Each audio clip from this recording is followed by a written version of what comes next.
Two screens light up justice calling from Sweden cold and Great Lakes falling. Educating fools, real talk streaming. Truth and laughter, crime redeeming. Raise your glass to law and jest. Trials not just pain and stress. Teach the world, grind the gears. Through the humor, through the tears. Michigan draw cutting sharp like ice. Swedish fire burns, truth precise.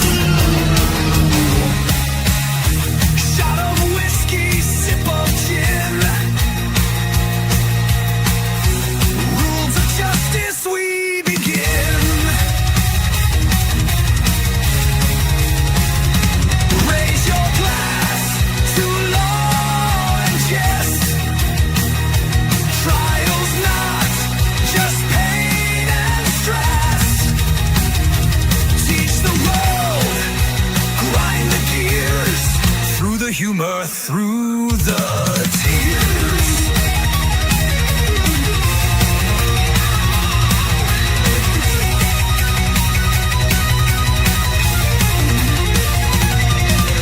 Bang the gavel, crack the screen.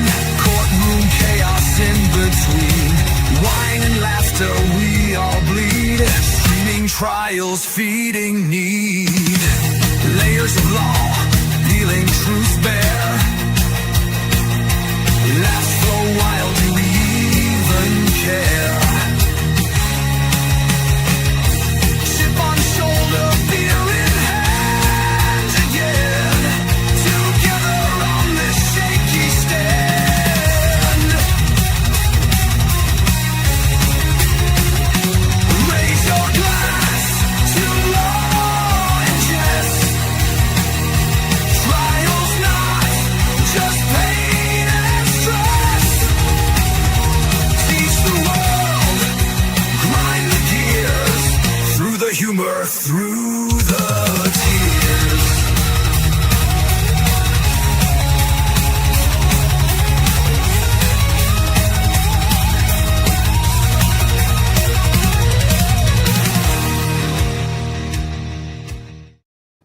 Hey, welcome. Hey. Welcome back for the afternoon of day 4 of the Christopher Schurr Show. Yeah.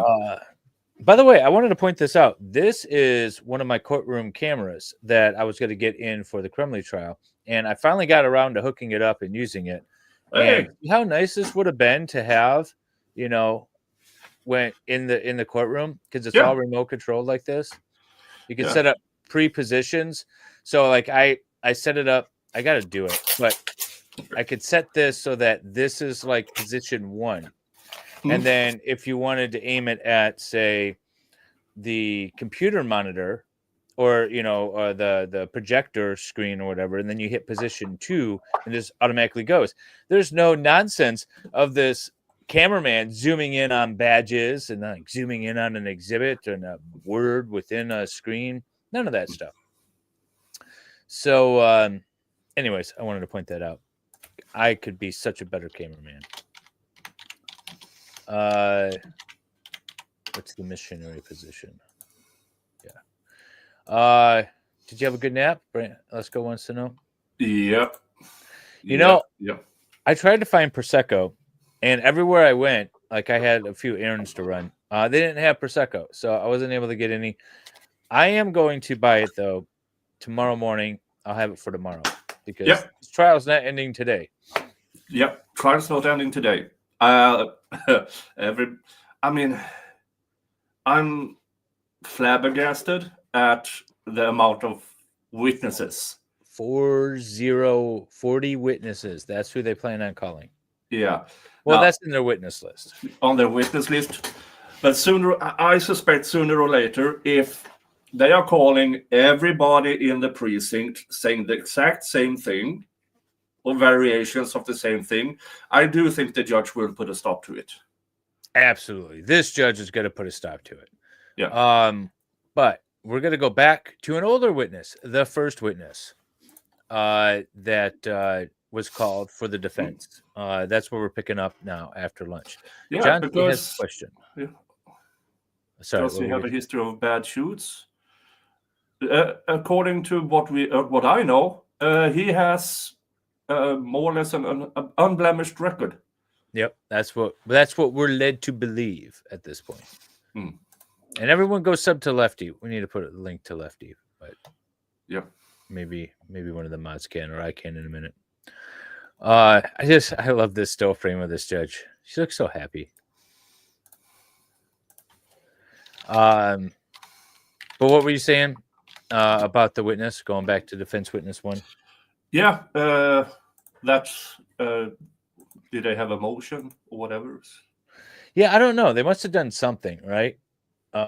They must have done something in order to get the and to call back this witness. So what happened was yesterday, this witness was on the stand and he was testifying to the videos. He's a video guy, and the court cut him off and said, "No, you can't introduce this. This is irrelevant. You're creating exhibits while you're testifying. You can't do that. Blah blah blah. That sort of thing." So, but he's back on the stand, and we'll see how well it goes. See if it goes any better than the last time he was on the stand. So that's what we're going to pick up at. I have it at do 0.125, and there are no subtitles on this feed, but the other feed was glitching out, so I'm going to do this feed. If it's an issue, we can pull up the other feed. Yeah.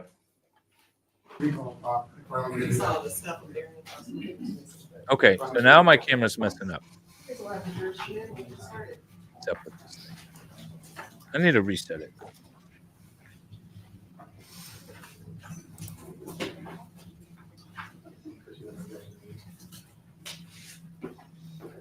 See, I gotta.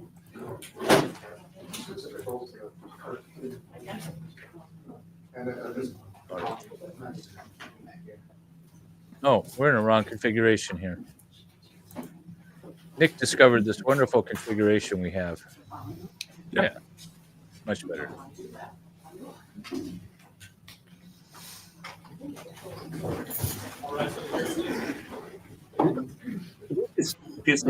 I can see the microphone and how she deliberately has it over to her right. Yeah.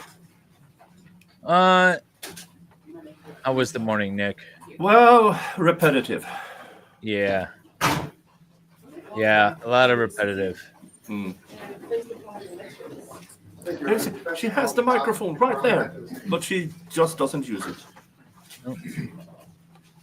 She's reluctantly allowing cameras in the courtroom.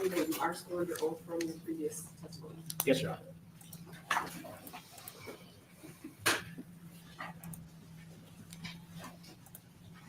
Good afternoon, Mr. McFarland. Good afternoon. Good to see you again. So we're going to sort of pick up where we left off. We're going to go much quicker this time around and talk about some exhibits. And I know you wanted an opportunity to explain what you were doing before. Just so the jury's clear, you weren't actually creating any evidence on the stand. I was not. I was simply publishing what we were going to produce. Yes. And we were marking, and because it's electronic and not a piece of paper, you can't really put a sticker on it.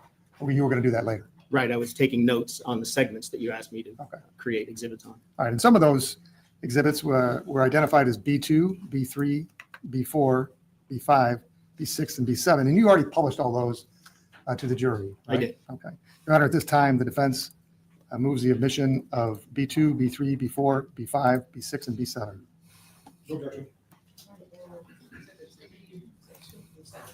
B2 through 7. Yes, Your Honor. And because we already went through those, we're not going to do it again. Okay.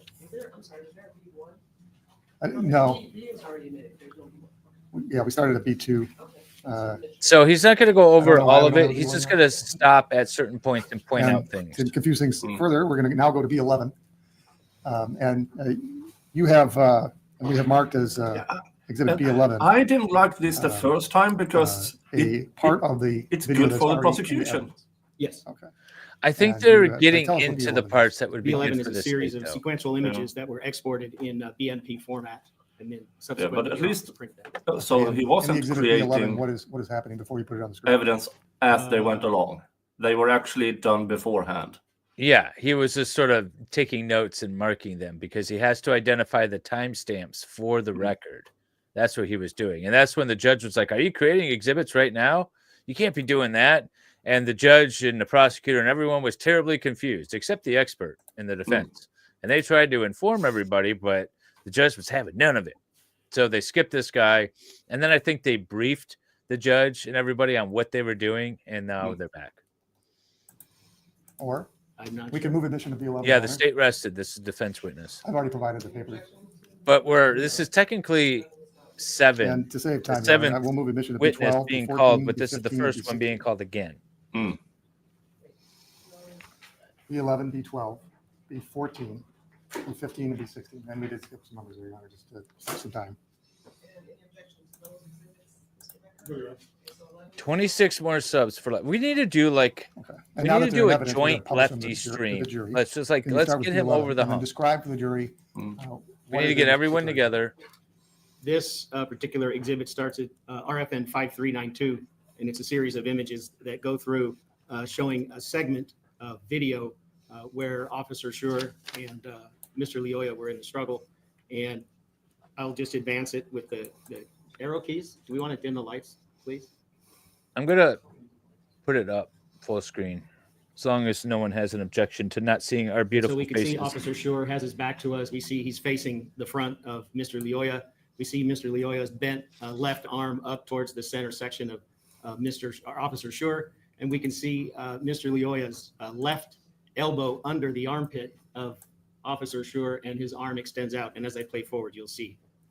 And as I advance forward, we see here Officer Schurr comes off the ground and then gets back down. And now you can see Mr. Lyoya's right arm and how Officer Schurr is grabbing onto it. And we end at 5410. And then if you could publish to the jury exhibit B12. This is another series of images. This is shortly after that sequence. This starts at RFN 5593. And this shows Officer Schurr holding on to the fabric near the right shoulder of Mr. Lyoya. Mr. Lyoya's left hand that you can see in the body-worn camera is extended. And I will advance it, and you will see Mr. Lyoya, his hand covers the body-worn camera. And that goes to RFN 5602. You could publish for the jury defense exhibit B14. Yes. So this particular exhibit is two RFNs from two parts of the incident because we lose some of the action between these two. And right here we see Officer Schurr has the taser by the hand grip of the weapon, and Mr. Lyoya has the Lefty, it's well, the motions. for lack of another term, the other end. The And, he's got wheels it with are his in left motion hand. with The regard next to a Lego exhibit stream. Is So RFN it's too late for 6211. you to And protest. this is where we see Schurr still has the taser in his right hand, but now Mr. Lyoya has it in his right hand.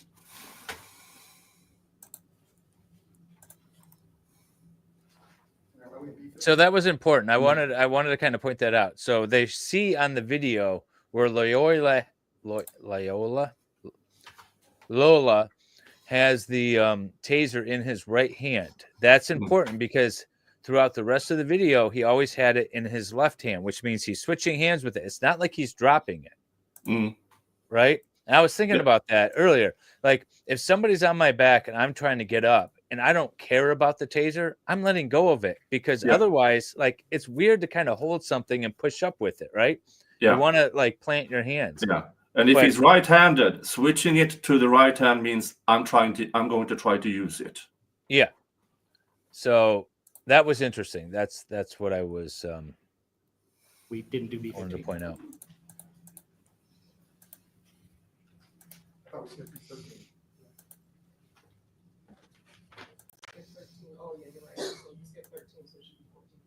Oh, are we on 14? No, we just did. That's what I thought. We I'm have sorry. 15 and 16. Okay, can you publish B15? You might be right.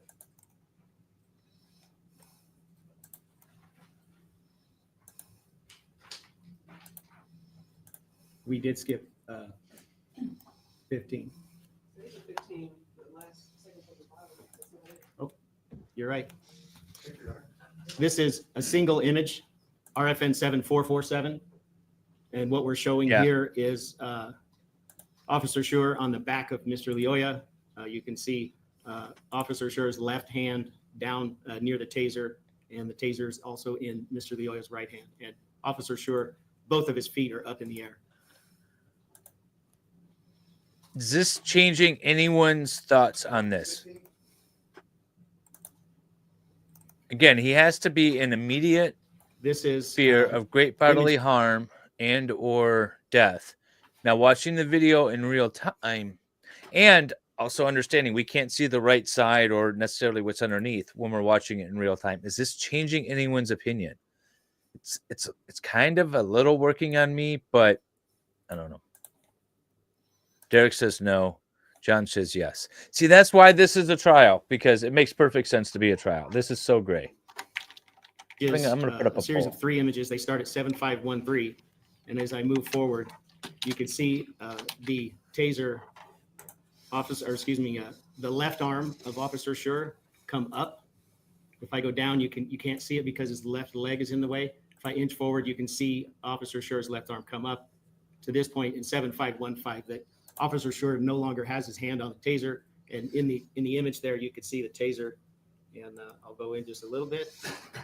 The taser is right here to the inside of Mr. Lyoya's left forearm. You can see it on the ground, and it's in Mr. Lyoya's right hand.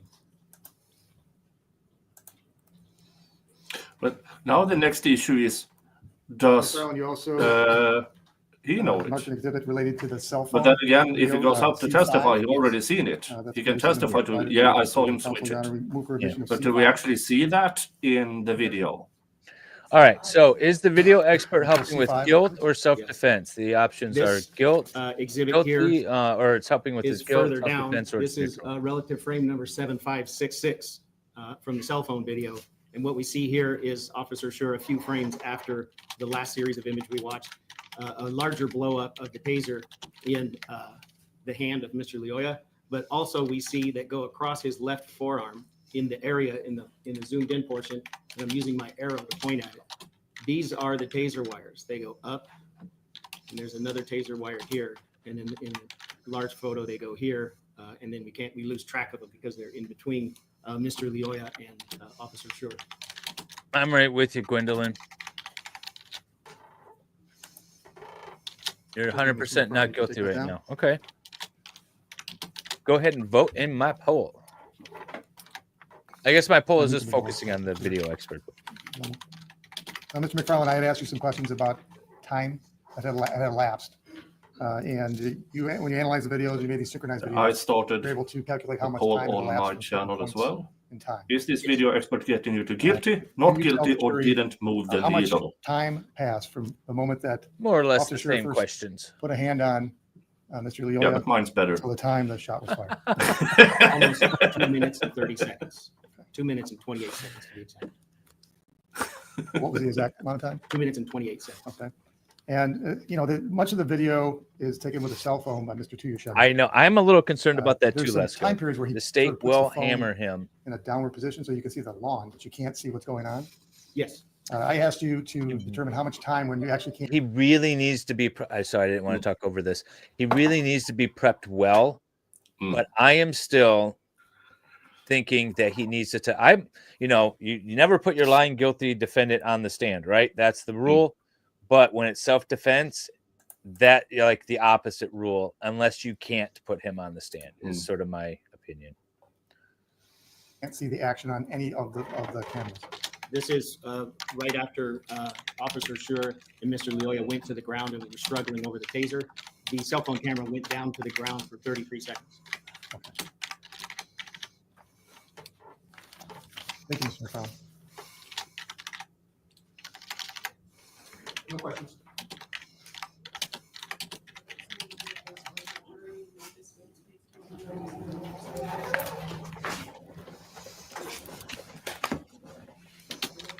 Yes, ma'am. Yeah. No jury questions for him. Jury was satisfied with that explanation. Yes. All right. Yeah, I mean, what would I do in that situation? My mom texted me and she's like, not guilty. There's no way. Like he was put in a horrible situation. Not his fault.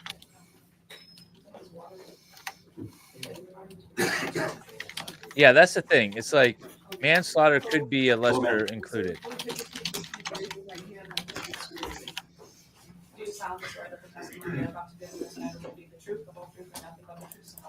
I do. Thank you, DC.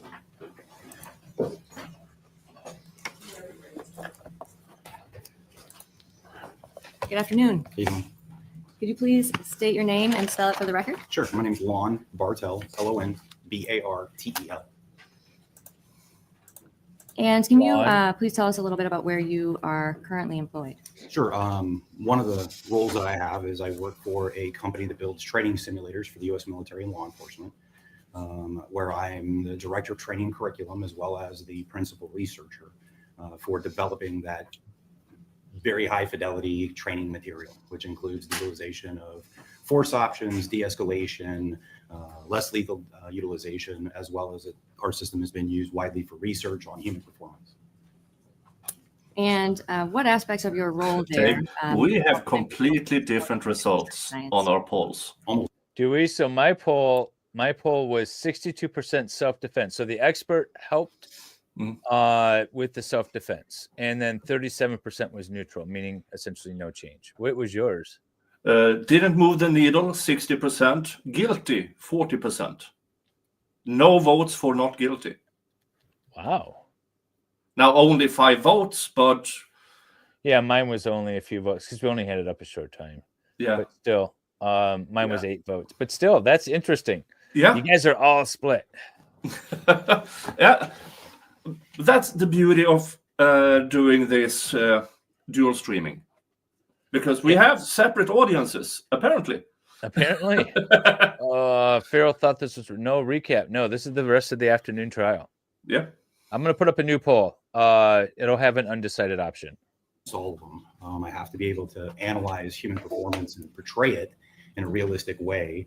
If I don't provide a realistic example of human performance, human movement, reaction times, things like that, then what I'm giving officers or U.S. military isn't real, and it actually creates a problem where we have referred to as training artifacts, and then bad outcomes can happen. So it's incredibly important.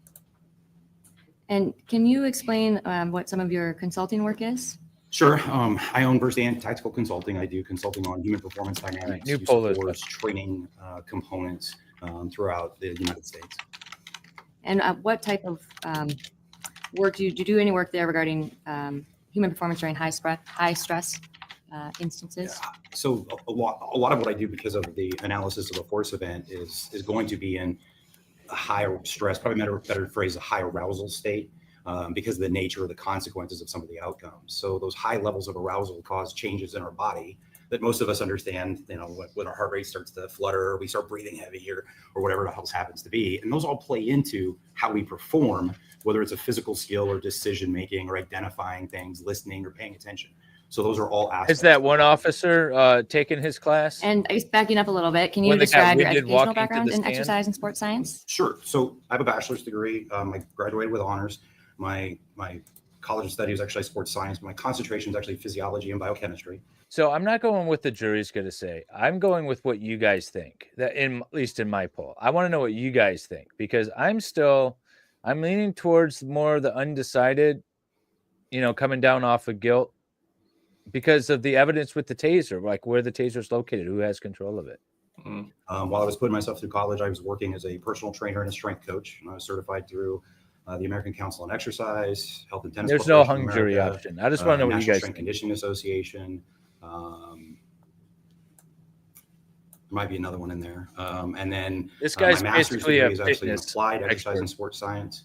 I obtained a as a certified strength conditioning specialist back in the day. I did one of their newer certs, which is a tactical strength and Sports conditioning science, facilitator, strength, which endurance focuses expert. specifically That's on what law this guy gets enforcement, military, qualified at. EMS performance as it applies to being able to train for the demands that they will face. No, undecided I'm means also I don't know currently how working I'd on my vote this PhD. yet, I'm in Matt. the dissertation So writing phase. we're not And to the my PhD is deliberation in phase. performance psychology. Well, that sounds like a lot. Thank you. Have you, as a police officer, what type of work did you do? Like everybody, started in patrol, worked a bunch of special units to include a community action or neighborhood action team. And then I moved heavily, because of my sports background, I moved heavily into the training environment where I served as a firearms instructor, a taser instructor, less lethal instructor, chemical weapons instructor. I also was part of our SWAT team as not only a hostage negotiator, but as well, I was one of our senior operators. I started our explosive breaching program. During that time, I'm one of the guys that actually started the SWAT association in Arizona, where I served as the secretary for the first 5 years of its inception. I also then, because of my background, my education, I moved into a role which is a subject matter expert for firearms. I was also a subject matter expert for I think it was tactics. appropriate, but my Taser master Lego instructor police for department 14 just years. crashed. Chemical weapons instructor. A few other things, I believe. I don't remember them all. Well, you have a very impressive resume. Have you ever been involved in developing or instructing training for law enforcement personnel? I have.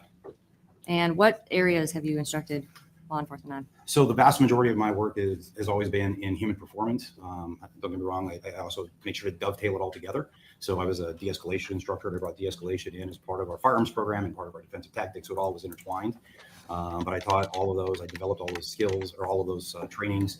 But I've also developed over 100 hours of certified curriculum that was certified through an organization called the International Association of Directors of Law Enforcement Standards and Training. So that particular organization, 36 states in the United States accept any of their certifications. And I've developed well over 100 hours that have met their stringent requirements. Can you describe your work with force-on-force simulation training and how it informs understanding physical exertion? Sure. And what that is?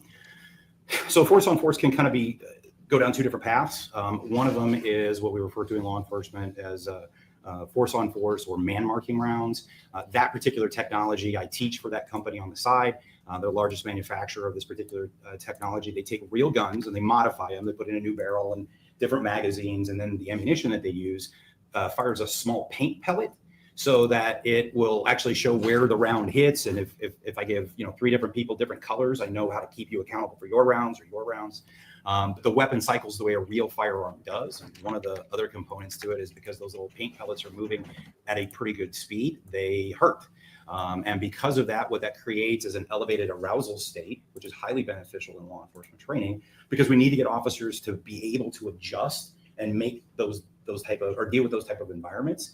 So it's one of the ways that we can elevate the arousal level or the stress level and force them to have to perform whatever the elevate tasks the are. arousal We don't whenever just, possible. always use the tool. They just need to know that it's a possibility. Often those drills are nothing more than a de-escalation drill.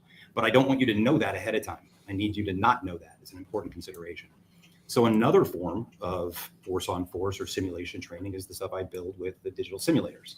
Those simulators, imagine a large movie screen. One of the systems we have is actually 5 large screens. It's projected in 4K. And it's We not need to a hear all movie this as we think of it as foundational a stuff. linear event. In other words, you hit play and it just finishes I guess wherever it we will. finishes.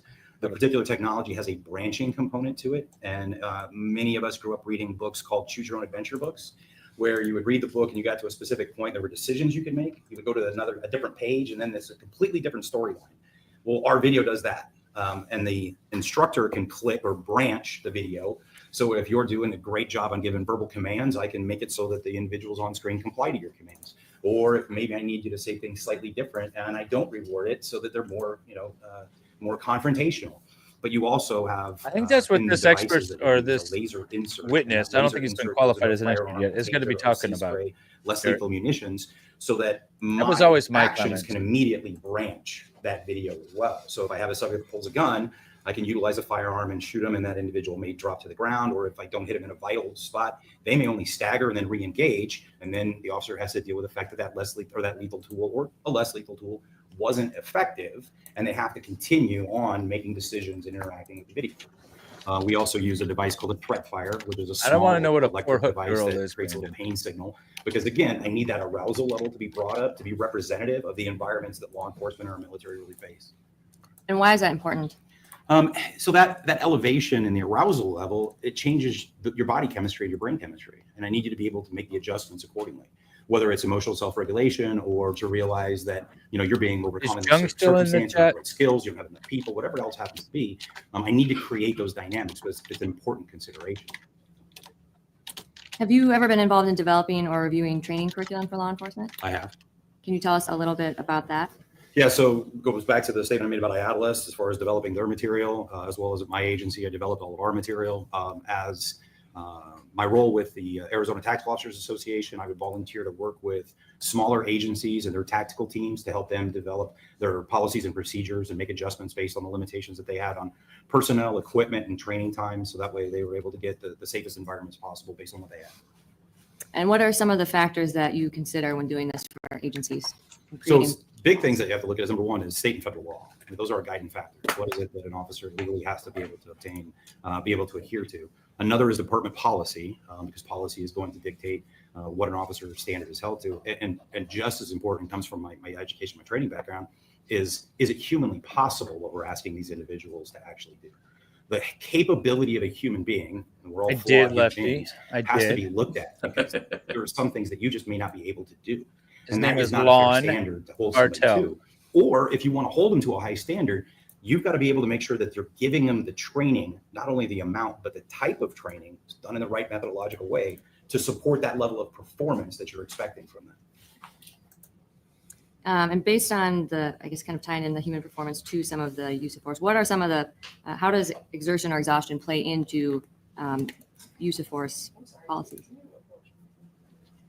You know what's interesting? I've been watching a lot of videos on Julius Caesar for no apparent reason. But he, so when he was in Cisalpine Gaul and Gaul in those regions, he would be fighting people that were used to short bursts of fights, and they would get winded very quickly. And the Roman soldiers were trained to fight physically all day long. And that's how he conquered a lot of people. But then during sort of the whole Civil War thing, which he didn't start, Caesar did not start that. It was he had to like switch up his tactics because both sides were Romans and both were used to fighting all day long. And they would literally have a line that didn't move the entire day. They're just constantly fighting at each other. Could you imagine fighting the entire day? I get winded just thinking about, a short 3.5 minute tussle with a man Nick's size. Tell us about your level of performance. Go for it, Nick. Relationship to Well, I have one short outburst. that ties into law enforcement performance and how that relationship to exercise science plays into each other. I do. Can you explain some of those, or any of those peer-reviewed and published research? Is that related to use of force or deadly force encounters? All of it. Okay, and part of that, have you researched kind of specifically the transition from taser to firearms and how long that takes? Yeah, I did a published research specifically on how long it takes an officer to transition in a simulated environment from firearm to taser, as well as taser to firearm. And have you presented at any international law enforcement training conferences or any conferences generally about exercise and sports science? As the Qualify him. And Your Honor, at this time, I would There you have go. moved to qualify Mr. Bartel as an expert in exercise and sports science and exertion and exhaustion factors. Thanks, what, Your Honor? I'm sorry, you said an insertion. I'm trying to write that. What was you saying? Exertion and exhaustion Like the factors. Bar Dyer, the witness, if I may. You tell me. I'm still a bit weirded out with being in front of the jury. The voir dire is appropriate to be in front of the jury. That is, unless they're doing a Daubert hearing. Yeah. So on fatigue, would that be a fair kind of summary of what your report on this matter is regarding? exertion and exhaustion. Probably. Exertion, exhaustion, okay. But the that's very peer-reviewed thing she just mentioned is use of force and deadly force, try to transition from a gun to a taser. That's one of them. Yes. It's one of them. But you have no published things on exercise science, peer reviewed. Actually, all of the principles in exercise science are going to be specific to the law enforcement component. But that's a whole different thing, though. This is your law enforcement component. You're saying that exercise science, you're talking about fatigue, people getting tired. You have no studies, you have no published articles on that aspect of it. Correct. Okay, that's what I'm focusing on, because that's what you're testifying to this jury. You've never done your own research in there. Your report has none of your own research, correct? Correct. Okay. You're relying on other people's research for this report. Correct. So when you're looking at what an expert does, you've never published anything in regards to this area? In regards to Peer review. specific exhaustion, no. Exercise, that's what you're But exercise in sports science, absolutely. Where? I mean, I got a list of your things. There's, Let's talk about the one that you just mentioned, which is the transition study. So the transition study is going to include a component of action and perception.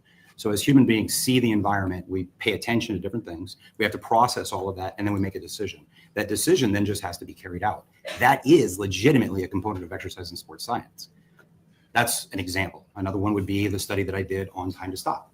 So we created an environment. Oh, he's taking the prosecution to given a signal to school. start shooting, and they were given a signal to stop shooting. The action of stopping required them to be able to see what was going on, to formulate and plan, and then carry out that plan. Exercise in sports science is not just about how much oxygen I need. It's also about how I see the environment, perceive the environment, make the decisions, and then carry out those decisions, which is what the majority of my research has been.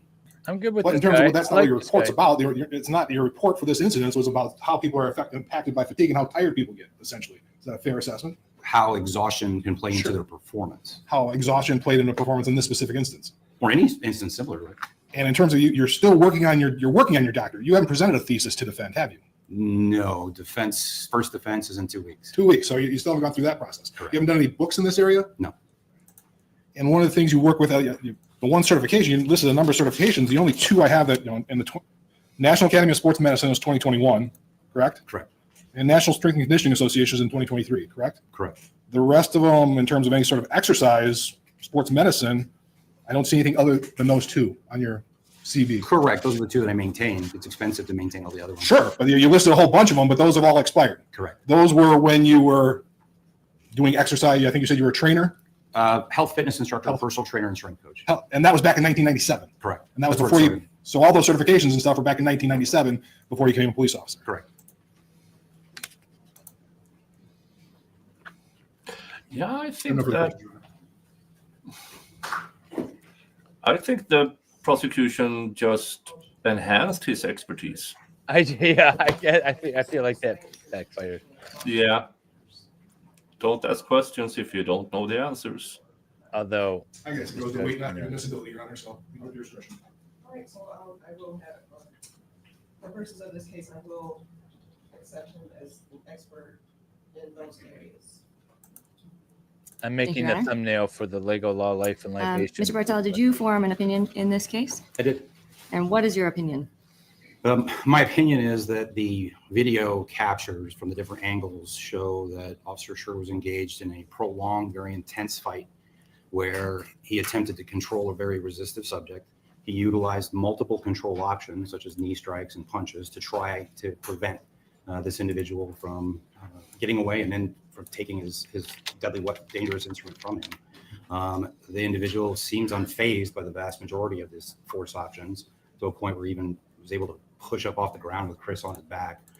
The struggle continues, where you can see Chris and you can hear his labored breathing, indicative of exertion and exhaustion, towards the end of the fight, where he is now fighting over the control of his taser and eventually loses control of this dangerous weapon and deadly weapon, and is then at a point where he's exhausted and has very little options other than the use of deadly force to stop the ongoing assault. So Seems breaking legitimate that to me. down a little bit, have you, I guess we'll kind of maybe work backwards and then come back to it. But have you formed an opinion about, I guess, whether it would be reasonable for an officer in Officer Schurr's position to be in fear of serious bodily injury or death after all of the factors you just listed? Yes. Why? When we start getting tired because of high levels of physical exhaustion, and most of us understand this at some level, your ability to continue that effort goes away quickly. The idea that we're able to fight for an extended period of time is not realistic. And what happens is we quickly lose the ability to maintain muscular strength or muscular power. which is absolutely vital in these type of situations. So as our ability to maintain, or think of it this way, produce force with our muscles starts to decrease, our ability to hold on, our ability to control somebody, our ability to hit somebody effectively is diminished rapidly, meaning we no longer are able to effectively fight. This individual can overcome us, they can take things away from us, and those things can then be used against us, which creates a very, very difficult position. And kind of breaking all of I this like down this a little bit, testimony. let's kind of go through an overview of how physical exhaustion comes up during stressful encounters generally, just to kind of walk through some of that. So based on your experience in training, how does a high intensity exertion affect the human body during stressful encounters? So understand that our body loves to be in a position or a condition called homeostasis, which is kind of how we're all sitting right here. If I do anything that gets us out of homeostasis, out of that balance, I have to do stuff. My body has to engage in stuff to get it back. So if I try to hit somebody really, really hard, I exert a lot of energy. That exertion changes things in the body. I start using chemicals up. I use fuel, right? So everything from the different types of fuel. Most of us understand that we use sugar and we use fat as a fuel source, and we do, you need oxygen for long distance stuff, but short distance, high intensity, we don't use a lot of oxygen. We're using more blood sugar or another substance in the body. But when we engage in those behaviors, we start using up those stores. So that fuel starts to go away. And what happens when we burn it or burn it off is we have all these byproducts. And these byproducts, and most of us have felt it, like if I had to do a bunch of push-ups, that burning sensation that you start to get, or a bunch of sit-ups. I have no idea what he's talking that's about. some of those byproducts that start to get built up, and you quickly start seeing your fatigue. Your muscles start to shake or tremor, and you're unable to generate the same amount of force on the 20th one that you did on the first one. So there's a level that we really understand what happens when we go through these high levels of physical exertion. And I'm just talking about 20, 25 push-ups. I'm not talking about a fight that lasted for 2 minutes and 30 seconds while wearing extra weight of the bulletproof vest and the belt on top of it. Those are all things that would lead into the exertional component to this, and how, as we start to get tired, our ability to control somebody goes away quickly. You feel like the witness is lost to you? See, I'm editing a thumbnail and I'm just staying right with him. I'm like, I get it. I completely understand what he's talking about, and it's making sense to me. But maybe not everyone. Lactic acid built up in his system. And can you explain a little bit more about why that is?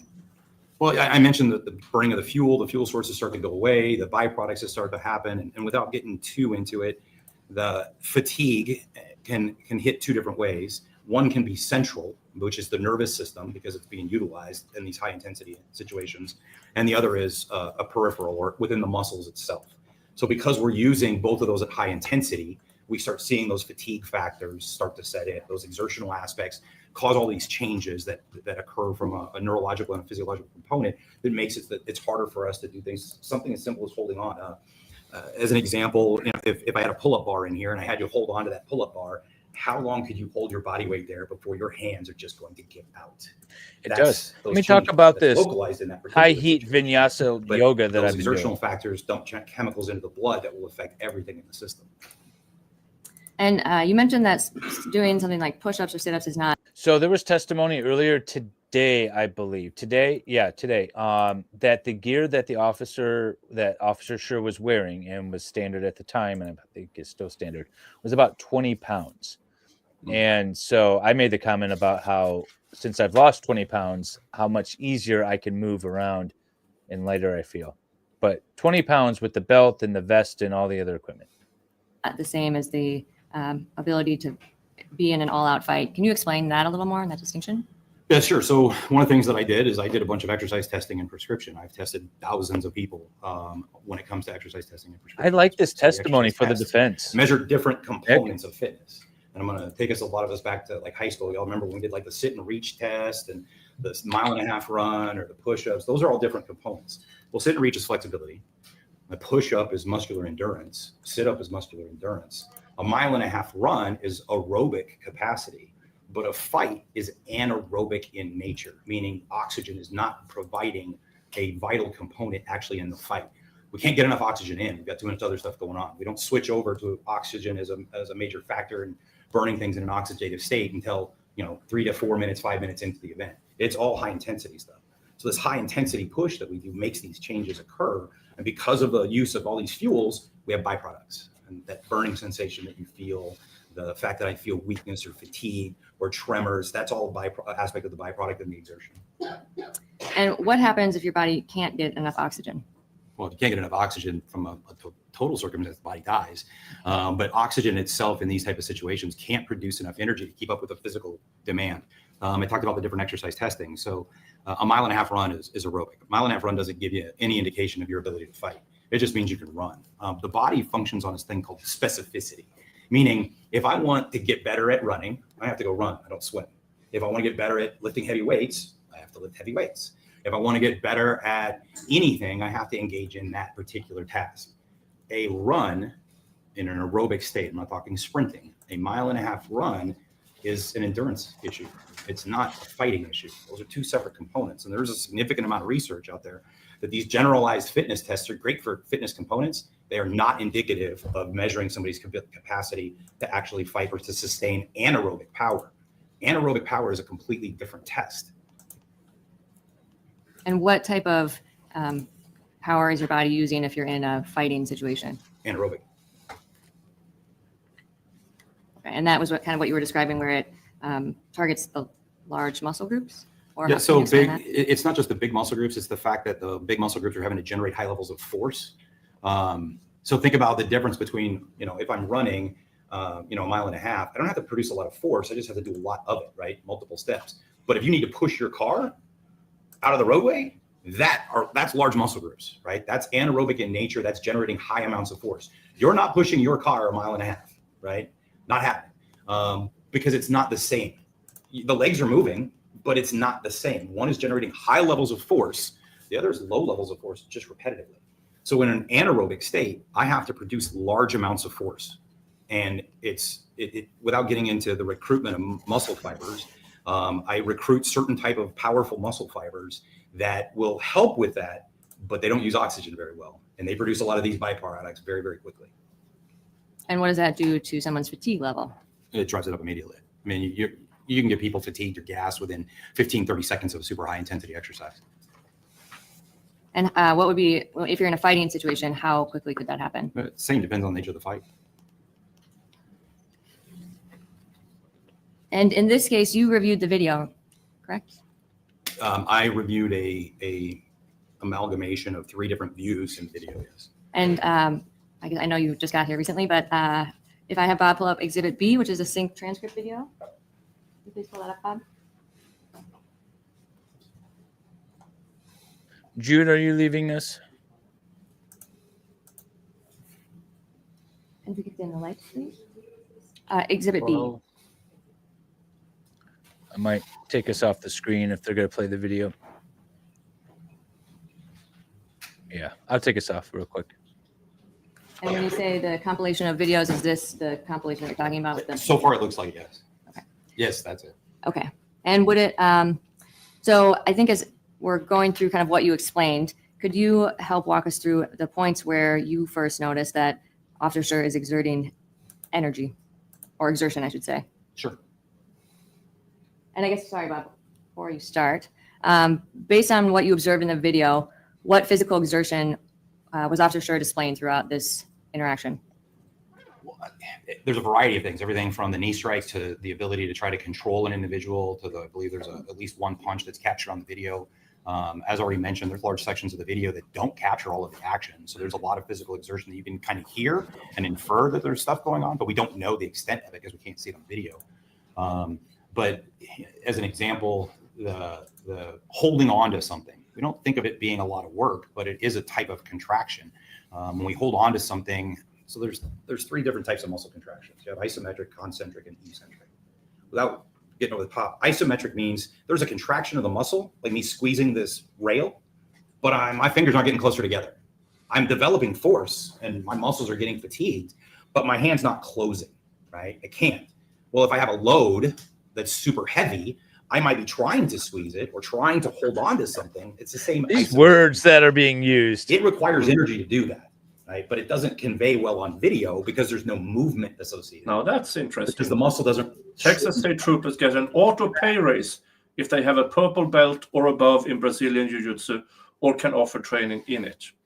Nice. The one officer testified that he did a lot of training in Krav Maga. I don't know how to pronounce it. Krav Maga. That's Yeah. the Israel. Yeah. It is the Israeli martial arts, I think. Yeah. Hold on. Okay, so it might be, would it be helpful for you to point out some points of the video where you notice that Officer Schurr is using physical exertion? Yeah, well, physical exertion, as well as I mentioned at the very beginning, the concept of homeostasis, right? Where our body wants to be in balance. There are other things that can actually make it harder for us. If I start giving out a bunch of loud verbal commands over and over again, I'm interfering with my ability to breathe. Just imagine trying to shout your own name out 5 times in a row. What happens when you're done? Because I need to go back to homeostasis. So there's a lot of things that will actually play into the exertional component on this. Okay, and what would be the first thing that you observed about Officer Schurr's conduct throughout this? Like, when was the first time that he would have been exerting some type of? Well, the changes in breathing pattern happen when he gets onto the radio, when he grabs on, the chase that occurs as he's trying to make contact. All of that would be some level of exertion, or the starting point for it. Okay. Bob, can you take us to RFN Karate is the 3193, Dane Cook of please? martial arts.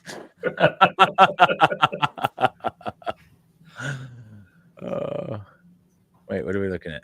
Zoom out. Okay, man. and what do you observe Zoom about out. this frame of the video? He's making contact with the subject's shoulder. It's hard to say if there's any real squeeze. It doesn't appear, just the nature of the fold of the clothing. I can't say for certain, but this is the first contact where he's trying to gain control. And at this point, what would be happening to his physical exertion levels? Again, if there's not high levels of muscular force It's being just used, so boring. miss it. I mean, there's Can no you play the video way from here, to please? emphasize and do this properly in front of a jury.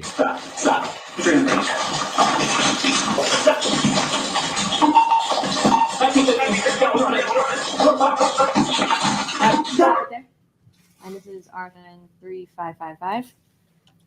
And leading up to this point, can you tell us a little bit about some of the exertion that you noticed in Officer Schurr? Yeah, the video in the top left-hand corner, you can actually see where he started to try to fight for limb control. Well, to do that means I have to generate force.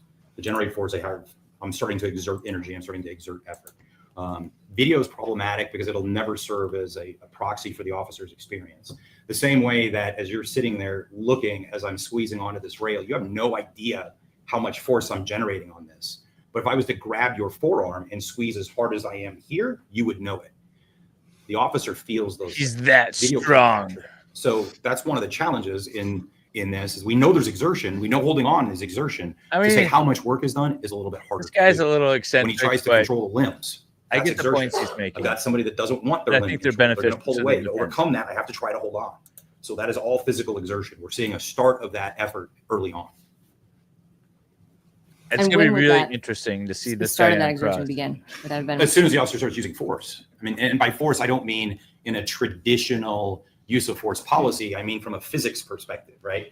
Talking about Newton, the whole concept of lifting up a water bottle, it requires force for me to lift up that water bottle. The muscles have to contract. This isn't a lot of force, not a lot of resistance. Give me 300 pounds, and that's going to be a lot of force. Give me somebody who's resisting against me aggressively, that's a lot of force. Bob, can you play the video from here, please? And can you pause a bit? Can you zoom in on the top dash cam video, please? I agree. Dark Lotus. By the way, Dark Lotus, how did you find us? Where have you I'm been? sorry, can you back up to 3555? Has he been in your chat for a bit? Doc Lotus? Yeah. Or is he new to this trial? New to us here for this trial? He's not new to me, but I haven't. He's in your chat. Is he? I'm not Yeah. paying attention. Of course you're not. Oh, there you are. Okay, so we're at the point where Officer Schurr has tackled Mr. Lyoya to the ground. And then I'll play it forward briefly. And then can you just, Oh, why don't hi, you Dolly. tackle him to the ground? What type of physical exertion would Officer Schurr be using? So, and I already mentioned the homeostasis component. When he gets on the radio, though, he's shouting out location and what he's got going. Remember, I talked about the whole concept of if I shout my name a bunch of times, I get myself out of that homeostasis. It takes time to get back in. So that's a component that plays into his performance. One of the other challenges you run into is the officer, as he's getting on the radio, maintaining control of that radio. In doing so, he effectively loses a limb that he can use to effectively actually control or grab on. I can't hold on to the radio and hold on to a person with that hand at the same time, meaning He's having to try to overcome and use additional force in other ways because he's tied up with a radio. And the radio is important. It's how he's going to get assistance. Oh, that's good. But that makes it even harder for him to control someone. Okay. And Bob, can you play Thank it you. forward here to 3806?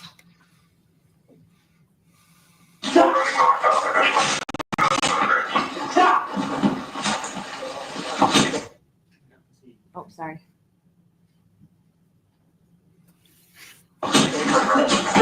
Okay, we could zoom in at that point, and this is RFN 3816. Okay, and at this point, what have you observed of Officer Schurr's exertion? So he's trying to keep a subject who's fighting him on the ground, which requires physical force and physical effort. You see him change position at one point in time as he's trying to move position. That all requires physical force and exertion. All of that is going to require some level of force. And again, the piece that has to be taken into account is he's doing so wearing a vest and body armor, as well as his duty belt. So those all play into how much load he Take has care, to carry, Lefty. Have fun as at well work. as the Steal all that money challenges that from you're those going old to with folks. the restriction that a vest can actually cause. Okay, Bob, can you play it, please? Stop! Stop! Keep your hands behind your back, okay? Hands behind your back, okay?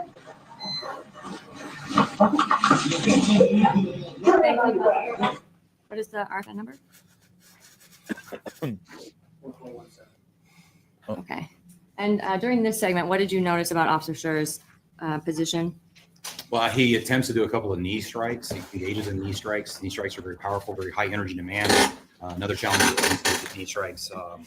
Anytime I generate high levels of force, one of the things that we do is we engage in a process called bracing. So think about when you lift something up. You will literally tighten up your core to do it, so that way you can lift things up. The challenge is, and you want to do it along with me, if you tighten up your stomach and you try to breathe normal, it's not easy to do. Don't So he has to generate high levels of force, but to set his core, to set those muscles that actually can interfere with his breathing, which again can play into this his ability guy to sustain a fight.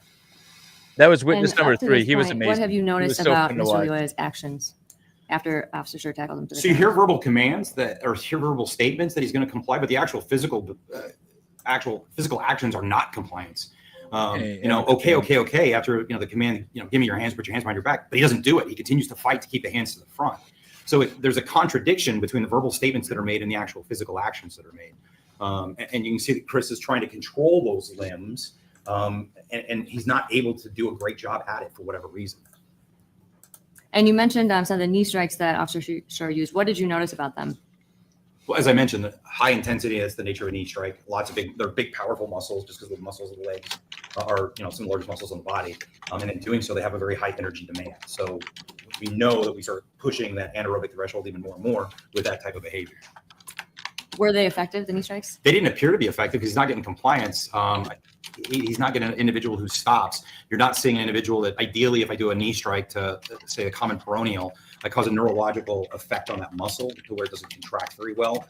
I'm not seeing that because he's, still able to get his legs up underneath him and at some point in time push himself up with Chris on his back.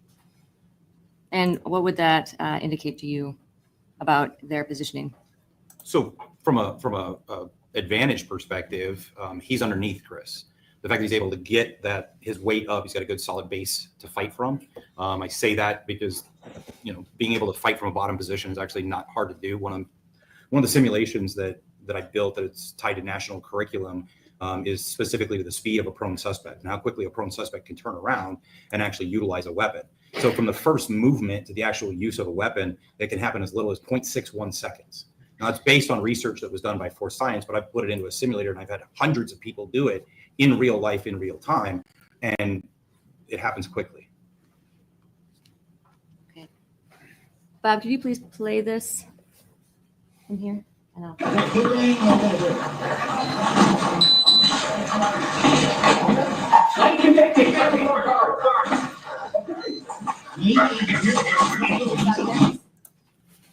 Okay, and I think this is what you were just talking about, but is this what you were talking about with Mr. Lyoya doing the push-up? Yeah, he's able to stand up with Chris on his back. Doesn't stop him. And from what position was he in? What position was Mr. Lyoya at the beginning? Face down.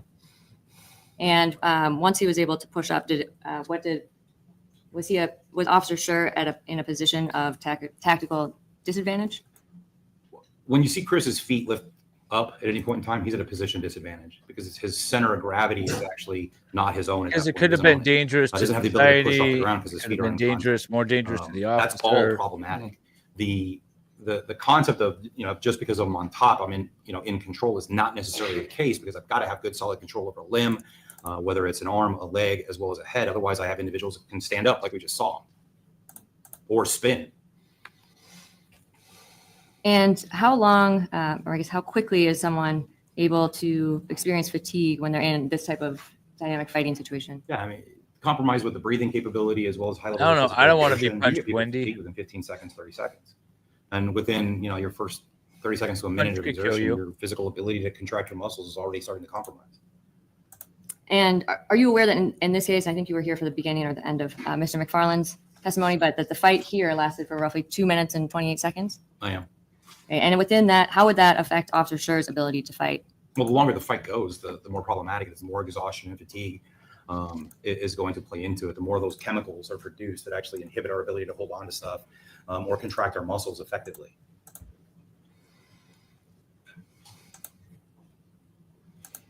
What are some of the factors that impact how quickly a person might feel fatigued?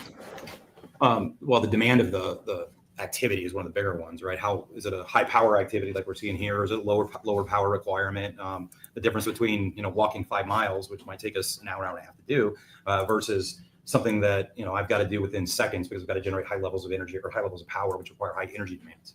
So the nature of the event itself, the load that is carried, the amount of work that transpires, how effective I can actually breathe. And breathe is not necessarily just the aspect of getting oxygen in, but being able to blow off carbon dioxide, right? That's one of the byproducts. I have to be able to do both. So my ability to breathe is compromised. That can factor into it. Those are all things that can play in. And when Officer Schurr was on top of Mr. Lyoya, was there anything that would be impacting Officer Schurr's ability to breathe based on their positioning?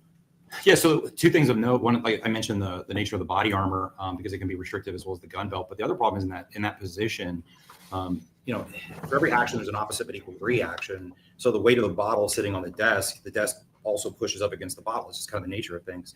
So you see Chris's stomach actually sitting across the top of the hips, throughout some of the points in the video itself.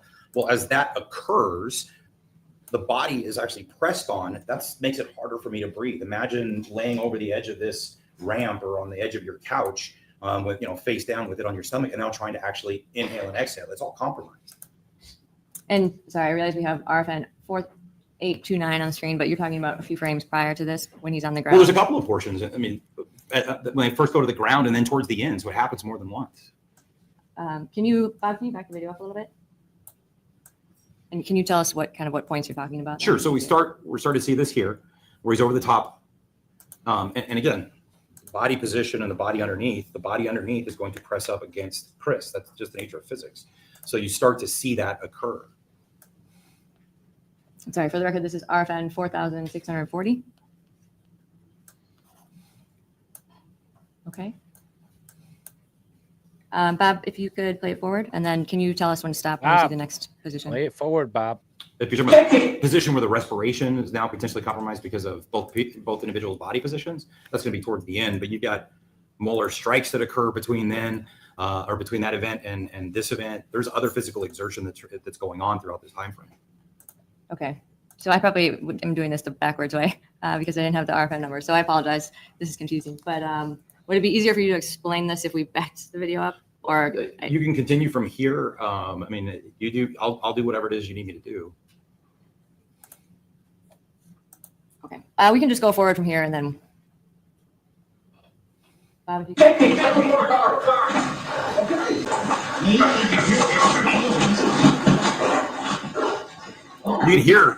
You can hear Chris breathing. You can hear those deep inhalations and exhalations. Right? That's a sign of exhaustion. We all have been in that circumstance. We've all felt that. We've all experienced that. And what are some of the things that happen once your body starts breathing that hard? What does that indicate? Well, it indicates a high, demand on the body itself, and the body's trying to compensate. Again, goes back to that big word, that homeostasis thing, the concept of going back to baseline, and needing to blow off all this carbon dioxide, all that CO2, as well as trying to get oxygen in that can be used at a later time. But that's all indicative of the level of exertion that you're seeing. The bigger, the deeper the breaths, the more that you see that expression of exhaustion. It gives you an indication of how much exertion was actually occurring. Shanny, he was extremely drunk. And Bob, can you actually 0.28. switch? Oh, and sorry, for the record, this is RFN 4,963. And this is the point once Mr. Lyoya has gotten up and Officer Schurr is behind him. Well, according And to if we this could guy, actually he was do fit. It's Defendant's just Exhibit the act C1 is which the cell exhausting. phone video. 0.26, something like that. No, not 2.6. No, 0.26 or 0.28, something of the sort. Yeah. And if you could play this to kind of where we were at, I don't know exactly where on this video, but if you could go. Okay, this is 26 seconds into Defendant's Exhibit C, RFN 4,953. And then if you could play the video forward from here. Well, you can see Chris is trying to hold on to him, and there's physical exertion here. He's being pulled, number one, and he's having to try to resist it, but he's also in a position where he's trying to hold, the arms back. And at this point, kind of, I know you were talking a little bit before about how the video shows something and how someone might feel. Can you explain that a little bit more in this position? As far as muscle contraction, Yes. yeah, I mean, we can demonstrate it if you want. Your Honor, permission to have Mr. Bartel step down from the witness stand to do a demonstration? Ooh.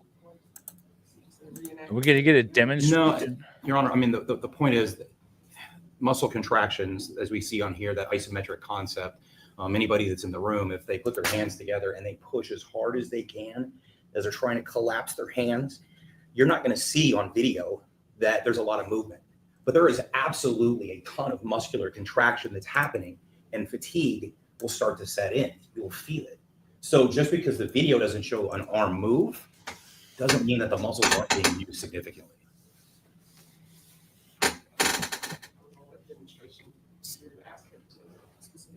So just kind of to explain, and I guess we can go forward at this point. Or if anybody wants to experience it, if you want the jury to experience it, they can do it. I mean, it's, Let's take them through an exercise routine. Let's take them through an exercise. Please take them through an exercise. Have them start wrestling with each other. Want to? I don't know. I think what he's trying to say is just like how much force can and how quickly can the be muscles are going to used. fatigue. They're What that making does this to the up body, as they even go. if you I can't love it. necessarily see it on video. Please have the jury wrestle themselves. Okay, Your Honor. All right, so we'll move forward from here. Bob, can you play the video, please? Stop, okay? Not resisting. No, you're good now. Resisting nothing, bro. Okay, stop it here. And this is 42 seconds into the Exhibit C1. And can you tell us what you've observed about Officer Schurr's body positioning compared to Mr. Lyoya's in this segment of the video? Yeah, well, I mean, you see another knee striker, again, which doesn't have an effect on stopping any type of behavior. You see Chris, it appears that Chris is kind of getting pushed around. He's not directing the movement. It seems he's subject to the movement, which means he doesn't necessarily have the ability to physically overcome He was totally out of control. Which He was not again, in control of that situation at all. It appears that he's trying, but as an example, you're seeing Chris spin backwards, which I don't think was necessarily an ideal position for him to do. Why not? But you don't know what you're going into when you go backwards. If you step back, you can trip all over things. It's kind of a concept of a tactical movement. Moving backwards without being able to see everything, your heel can catch something. It's problematic. Ideally, spinning into something is going to allow you to see the environment. I don't know if that's his choice. I don't know if that was a choice that he made or if it was him, being pushed into that position. Again, okay, here's the thing, though. This is now the second witness in a row that said, I can't get inside Officer Schurr's head, right? So now I still feel like he needs to testify. But I'm getting closer and closer to it being him not needing to. And that when you say being pushed, would that be based on Mr. Lyoya's actions? Correct. Okay. So Kind of- as someone gets, what happens to someone's strength and coordination and reaction time as they fatigue? It drops. It diminishes rapidly. And in your experience, is this something that happen?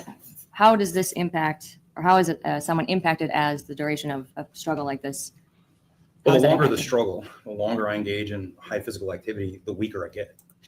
I mean, that's one of the reasons, I get to teach across the country. Agencies are aware of this. They build it into their Graham factors, their totality of circumstance. Exhaustion and fatigue is a primary consideration, because as this fight continues, my ability to sustain any type of fight, to hold on to somebody, to retain or regain control of it, it drops. The longer that fight goes on, the weaker I get, and that's a problem. Bob, can you play this forward, please? From RFN. Oh, yeah. From RFN 5410.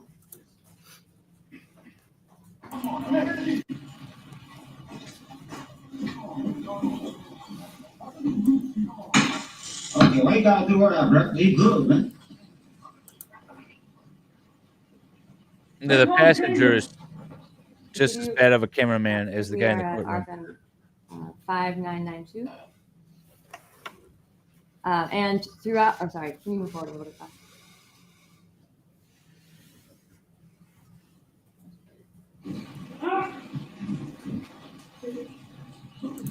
Why aren't all cops required to be super fit? Because that would be discriminatory against people For with. RFN 480. You say you And wouldn't have any earlier cops. you had Have you mentioned looked there are around? things that you can hear and not necessarily see on the camera. And Mr. McFarland had previously stated that there's about 33 seconds of that. So what does that indicate to you about what might be going on during that time period? There's unknowns. I bet We hear Bronk is exertion, over there saying, "This but is we why we know don't how have much women other cops." exertion occurred or what else transpired, because we can't see it on video. And does that have any effect on the total duration and the total exhaustion that Officer Schurr might have been feeling at the time?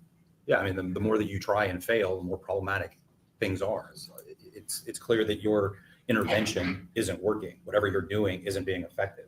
That narrows your choices down rapidly, and I don't have other options. So if I hit somebody with everything that I have and there's no effect, that becomes a major concern. What do I have left? That's not it. Okay. And Bob, are you able to switch to Defendant's Exhibit C3, please? Hey, Aaron. This is defense expert number 8. He is an expert in sports, science, physical endurance, and police tactics. And he's testifying as to why this officer would be so exhausted in this fight, even though he is fairly in shape. And this is the cell phone video previously been admitted. And can you play this all the way through? Or I guess we'll pause it in time. And this is, okay, can you pause it right there? And this is Exhibit C3, RFN 7458. Mr. Bartel, can you tell us a little bit about Officer Schurr's body position? Yeah, Here. I mentioned earlier the concept of the hips being pressed up against the abdominal area, but just as concerning is both of Chris's feet are off the ground, meaning his center of gravity is not within his own control. He can get dumped, he can get swept. There's no way for him to generate any significant amount of power because he's not in control or in contact with the ground. I realize that the purpose of this video or this section is specifically talking about the taser, but Chris's body position is indicative that he's in a bad position. And why is that? Because he can get swept or get dumped, whether it's left side or right side or even over the top. Again, standing up, grabbing that arm, ripping it down, all of that would end up with Chris on his back and in an even worse position. And is there anything about the body positioning of Officer Schurr's hips or stomach at this point that? Yeah, I mentioned the concept of the hips being Lyoya being pressed up and potentially compromising Chris's ability to exchange oxygen and carbon dioxide. And how does that impact his fatigue level? It adds to it because I can't blow off what I need to with CO2. I can't suck in enough oxygen. That all plays into it. Makes it even harder. Imagine, and I talk about the aspect of pushing a car. Imagine if I asked you to push that same car, but at the same time, I restricted how much you could breathe. It's going to be harder. And how does physical exhaustion affect a person's ability to continue controlling someone who has been resisting and fighting for Well, I roughly 2 mentioned minutes. that you rapidly see the muscle's ability to generate force, to hold on, to push things. It rapidly diminishes. So as I start getting exhausted, my ability to maintain force, to hold on, to punch something, to keep something in a position, it's affected really, really quickly. Some of the research says within the first minute, the force production decreases by almost 30%. That's a lot. That's a big change. And we're well beyond that 1 minute mark. Bob, could you play this forward, please? If you stop it here. All right, and this is RFN 7476. Can you explain the position that Officer Schurr is in at this point? It's similar to the last one. He's not in an ideal position in any way, shape, or form. He very easily could be swept. In other words, put on his back. He doesn't have his feet in contact with the ground, meaning there's no way for him to generate force or any significant amount of force. It's a horrible position for Chris to be in. And is there anything about his location, or I guess the taser's location at this moment, that would potentially impact his exertion level or response to what's going on in this position? Well, from mechanically, I don't think he's got the advantage based on the image. Mechanically, it looks like he's at a disadvantage. So depending on how much purchase, how much control there is on the device itself, it can dictate how much control or your ability to actually maintain control. If you don't have a lot of purchase, a lot of contact with the device, it might be very difficult for you to maintain control of it. And again, the fact that all of these muscles are starting to get fatigued, it makes it even harder because I can't generate the force necessary to hold on to things at the same level as I did 2 minutes and 20 some odd seconds ago. Okay. Bob, can you play it forward, please? Bob, play it forward, Bob. Stop it here. Okay, and this is RFN 7504. And at this point, can you talk about the body positioning of both Officer Schurr and Mr. Lyoya? Yeah, I mean, it's not an ideal position, obviously, for Chris. The challenge that we run into is his body is actually starting to slip underneath Lyoya, meaning that once the control of the taser occurs, activation against Chris is really pretty easy. We're talking, and then I realize it's a two-dimensional video and trying to represent three-dimensional space, but based on where their positions are, that taser device is very close to where his thigh is underneath the abdomen area of Lyoya right now, meaning they're close. There's not a lot of movement needed. Okay, can you play it forward, Bob? Play it forward. Slippery little sucker. Yeah, this guy was, Loyola was a little slippery. Pause it. This Chris is having to place his hand where it is on that shoulder to brace him, to brace himself. Oh, you say Otherwise, shoulder? Highly likely would have flipped over. You see that hand position, brace. Chris has one leg completely in the air and was able to get that other foot on the ground once he braced. And is this related to the center of gravity that you Center had of talked gravity about before? concerns. And how does that impact someone's ability or I guess their control and their This is a Well, good if somebody expert owns my witness center for of the gravity, they can defense. sweep. Say that again. I'm sorry. This is a good expert witness for the defense, Yeah, explaining things that we didn't notice. Yeah. All I saw was, oh, he's pushing his head to the ground.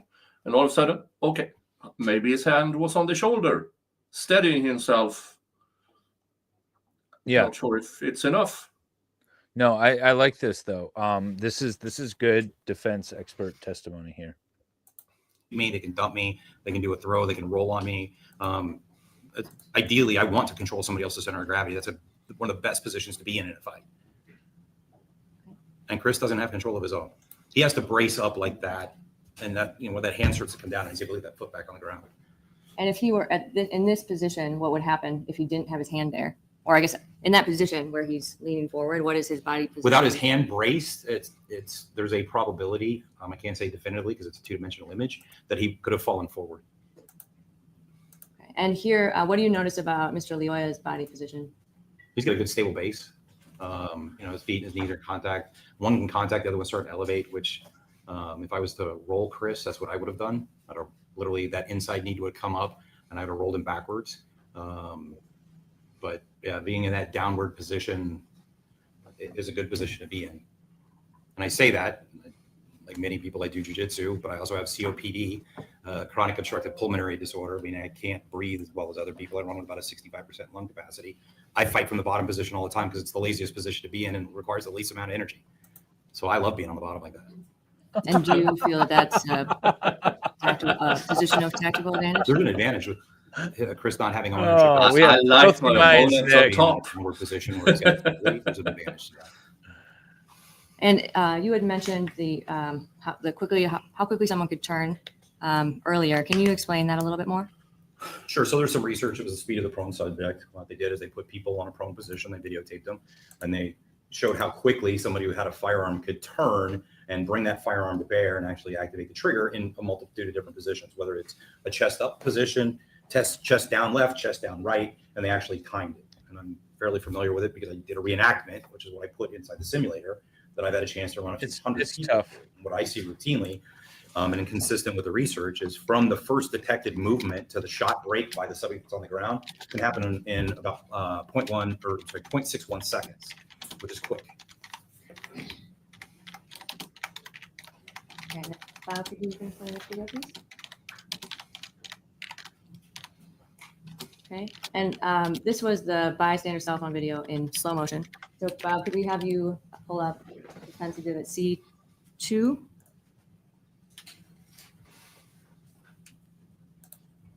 Which is the cell phone video in real time. Could you play that, please?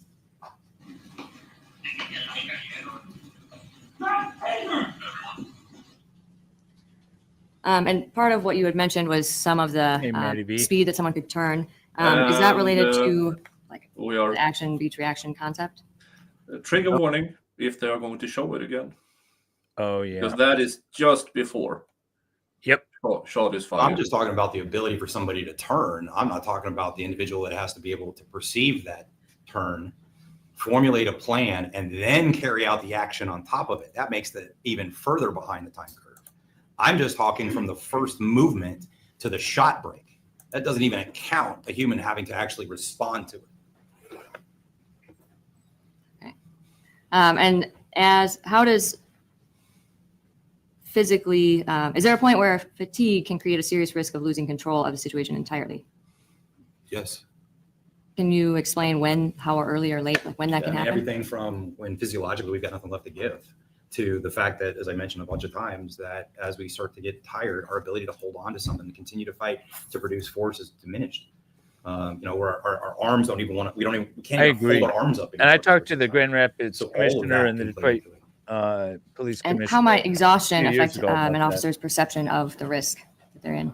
Well, the moment you start feeling all those effects of exhaustion, I see. We talked about this. Like, I don't know if he intended to, but it almost would be better if he intended to, because there's no such thing as accidental self-defense.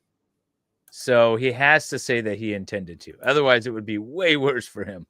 and you start questioning internally whether you're going to make it through this fight or not, one of the problems that you run into is you don't become internally focused, so that your attention is on those effects that you're feeling, and you might miss things in the external environment, like somebody sneaking up on you or somebody else trying to help whoever you're fighting with. But that's one of the things that starts to occur. And the other is you realize you're losing the fight, and the options that you have, Got that bar. many of off them are no across longer viable. the witness's You forehead. have very few ways left to end this fight immediately before it gets worse. And is it possible for someone to possibly appear like they're in control, but be physically deteriorating internally? Yeah, I mean, the signs and symptoms of fatigue, you have to be able to see effectively, but a cell phone video at low res from very far away, you don't necessarily see everything you need to. So somebody could be, showing more signs and symptoms of fatigue that a cell phone camera just can't really display. And how long how does the recovery period usually indicate the intensity of a fight? Well, conditioning has part to do with it, but the longer it takes somebody to recover, that's indicative of how much energy expenditure and how much fight there was on the beginning. The harder we have to force ourselves through something and more exertion, more push, the longer it takes us to recover on the backside. And Bob, I guess throughout, you've watched the whole video all together. After Officer Schurr, after the shot is fired, did you notice anything about Officer Schurr's exhaustion level? Well, you can see signs and symptoms of exhaustion. There's no question. You see the big exhalation, you hear the breathing, you see the discoloration on his face. Those are all examples of where we start seeing exhaustion express itself. And can you explain, like, when you see his breath come out, can you explain Yeah, so there's that big, deep breath, and I'm trying to get all that CO2 out, and that big, huge inhale and then exhale, and the deep breathing that we've all experienced and we've all gone through as we're trying to recover. That's indicative of how. Well, I mean, if the facts bear it out, he's being charged with second-degree murder. So his only defense is self-defense or defense of others, I suppose, right? But you go with the defense that's available to you based on the facts. I don't think he could stand behind anything else. I mean, an officer's not allowed to shoot whomever he wants just because he's an officer. And Bob, can you pull up Exhibit EE, please? No, EE. It's sped up. It's 1.25. And then can you go to that might 20 account to for some of 29 it. second mark, please?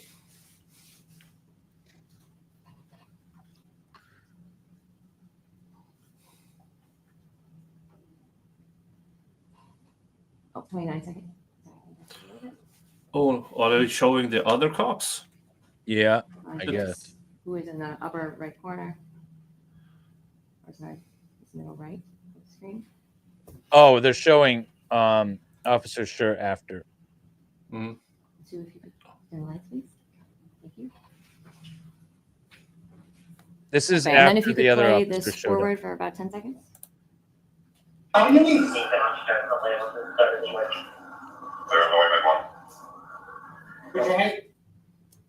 And is there anything about Officer Schurr's demeanor at this point, which would have been over a minute or two after the shot was fired? That indicate the exhaustion level? Yes. Oh, absolutely. Even in the questionable video. So think about it. Every other officer here has got both hands on a gun that they're pointing on individuals. Chris can't even hold up his left arm. It is literally straight down here, and he's holding the gun like this. That shows signs and symptoms of somebody who's excessively fatigued. And what is there anything about his breathing or his body position that would indicate his fatigue level? If you can play it again, I wasn't seeing any rise and fall of his shoulders. One of the things that happens when we're breathing really deep is sometimes you actually use muscles of the upper back to help us breathe to get bigger lungs. I wasn't paying attention to that. So maybe those are all signs that you start to see. I'm more looking at his posture, the discoloration that appears to be on his face, the fact that he's not holding onto his gun the way I absolutely know he's trained to do, because it's standard across the United States. That I've seen multiple times on officers that are absolutely exhausted. And what would that indicate Take to care, you about Wendy. the amount of energy and exertion that Officer Schurr had been using up to that point? Yeah, back to my statement that I made earlier, those type of signs and symptoms of exhaustion give me an indication of how intense that fight was for Chris. And once you get to a point of exhaustion, how does your exhaustion impact the risk to an officer once their taser has been taken from them? Well, again, just the ability to maintain control of any weapon is problematic as I start getting fatigued. I lose my muscular control, my muscular coordination, the ability to hold on to things, to defend myself. Those are all problematic. Taser is just an example of one, weapon that could be utilized or taken away from an officer. And would an officer who is already exhausted be in greater danger when someone has control of a taser or other potentially deadly weapon? Absolutely. Why? The inability to maintain effective fighting because of the exhaustion. The muscles can't do what they need to do to protect yourself. And could Officer Schurr's fatigue level have affected his ability to use any other tools to try to control an individual? Oh, absolutely. Or would it also impact his ability to continue to fight or wrestle to try to get the taser back? Yes.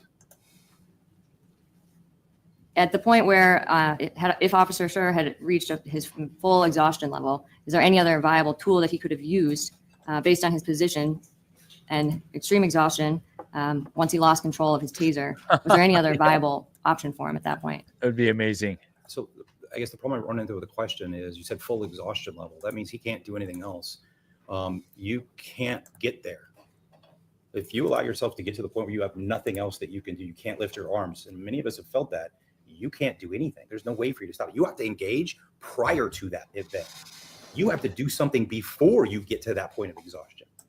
Now, the challenge is how fatigued somebody is. Are they able to do other things? I've got knee strikes that are ineffective. I got punches that are ineffective. To utilize a baton requires the ability to generate force with muscles that are already tired. And I need distance because a baton is a distance weapon. I don't have that. But in creating distance, I run the risk of separation and the device that he's taken away from me being used against me that much easier. So it's a very difficult position to be in.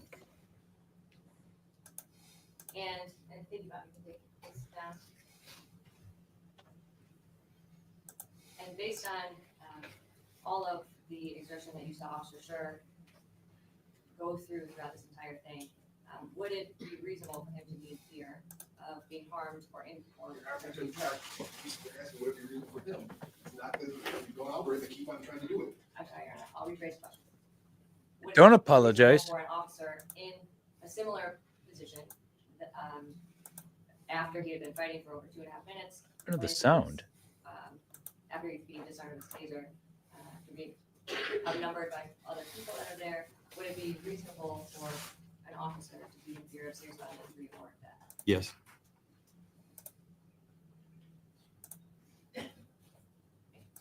No further questions, Your Honor. Her microphone laid off. Yeah, I think we'll- I don't know what happened. So what we'll do is we'll take a break now. We're gonna take a break. Recording will be back at 10 minutes to.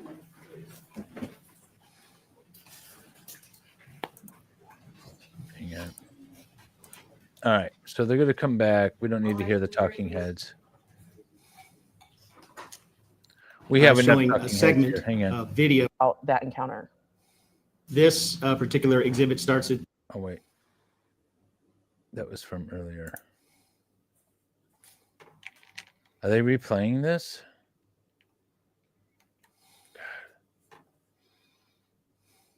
Okay, I don't know what to do. RFN 5392, and it's a series of images that go through showing a segment of video where Officer Schurr and Mr. Lyoya were in the struggle. And I'll just advance it with the arrow keys. Do we want to dim the lights, please? I think this is the prosecution showing their evidence before. So we can see the Officer court Schurr has his cross. back to us. We see he's facing the front of Mr. Lyoya. We see Mr. Lyoya's bent left arm up towards the center section of Officer Schurr. And we can see Mr. Lyoya's left elbow under the armpit of Officer Schurr, and his arm extends out. And as I play forward, you'll see. And as I Oh, advance this is forward, we the see video here, witness. Officer Schurr comes off the ground and then gets back down. And now you can see Mr. Lyoya's right arm and how Officer Schurr is grabbing onto it. And we end at 5410. And then if you could publish to the jury exhibit B12. This is another series of images. This is shortly after that sequence. This starts at RFN 5593. And this shows Officer Schurr holding on to the fabric near the right shoulder of Mr. Lyoya. Mr. Lyoya's left hand that you can see in the body-worn camera is extended. And I will advance it, and you will see Mr. Lyoya, his hand covers the body-worn camera. And that goes to RFN 5602. You could publish for the jury defense exhibit B14. Yes.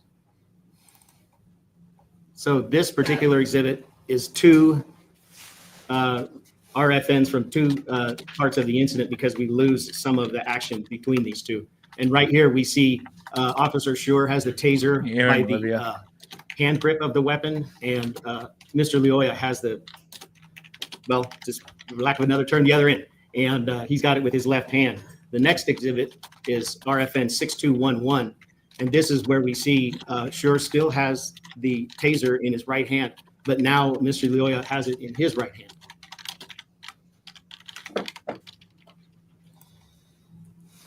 Now, are we in B15? No, we didn't do B15. He continues to just go on over that evidence that they're presenting in the case for the defense. Okay. We want to jump back to that Lon Bertel sound. Again, he is Attempts to do a couple of knee strikes. He engages in knee strikes. Knee strikes are very powerful, very high energy demand. During this segment, for the defense. We want to jump back to that Lon Bertel sound. Again, he is talking about some of the exhaustion that Schurr encountered during this fight. Take a look. All right. during this segment, what did you notice about Officer Schurr's All right, position? there we go. Well, he attempts to do a couple of knee strikes. He engages in knee strikes. Knee strikes are very powerful, very high energy demand. Another challenge they run into with the knee strikes. Anytime I generate high levels of force, one of the things that we do is we engage in a process called bracing. So think about if you go to lift something up, you will literally tighten up your. Okay, here we go. Now we're live. Jeez. That was very confusing with that news report. Your report and a lot of what you rely on. Do you have All right, so this is cross-examining All right.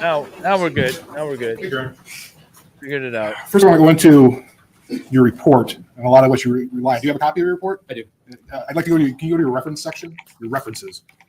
These are the materials that you relied on in preparing your opinion in this case, correct? Correct. The articles, and you didn't do your own research. You relied on research of others. Okay. And two of those, looking at the top, you have Armstrong, KA, and Gay.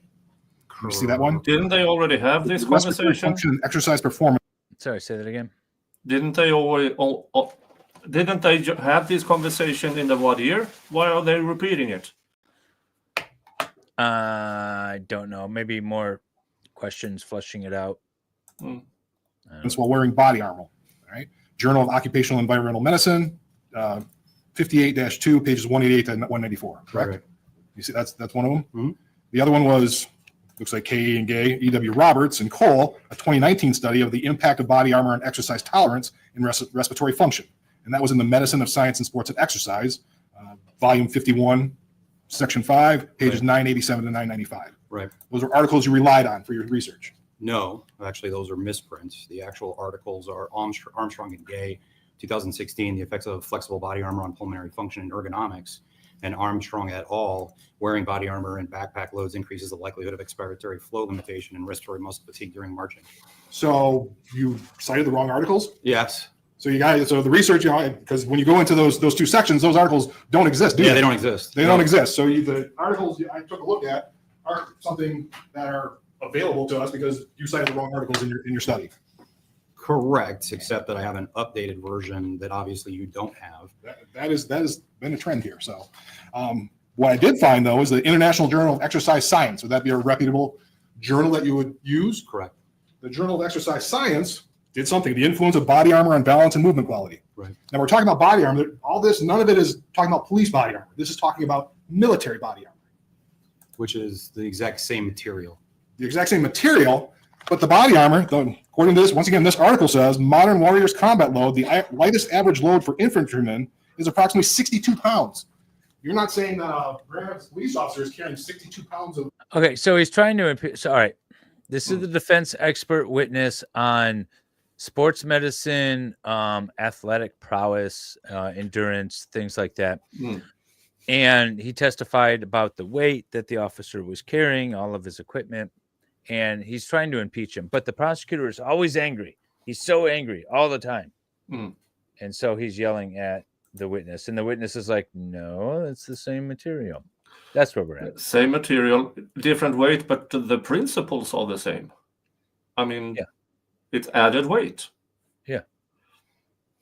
The body armor around when he's doing this job is. Yeah, but you got to put that in context. When you talk about the loadout, you're not talking about full mags that an officer or a military officer would have, not just the body armor itself.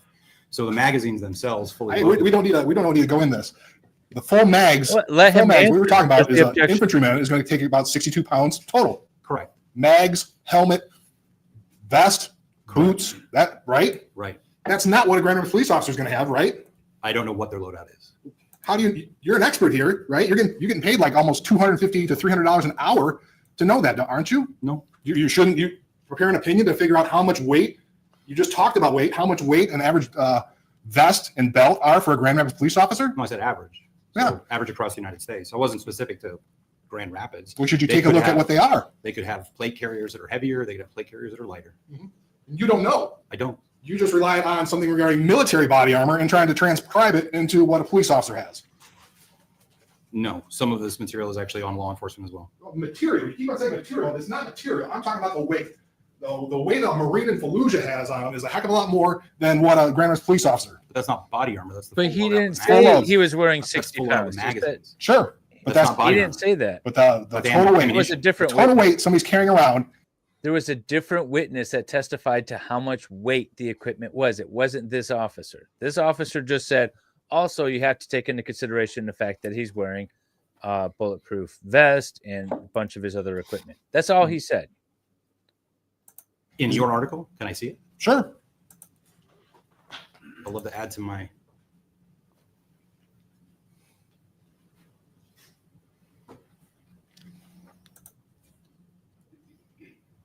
Yeah, and this should be apparent to the defense, who should objection. So they're talking This about is not the combat witness who loads, said and this. then talking about body Yeah. armor. The defense Where does is it not the differentiate best. in the study?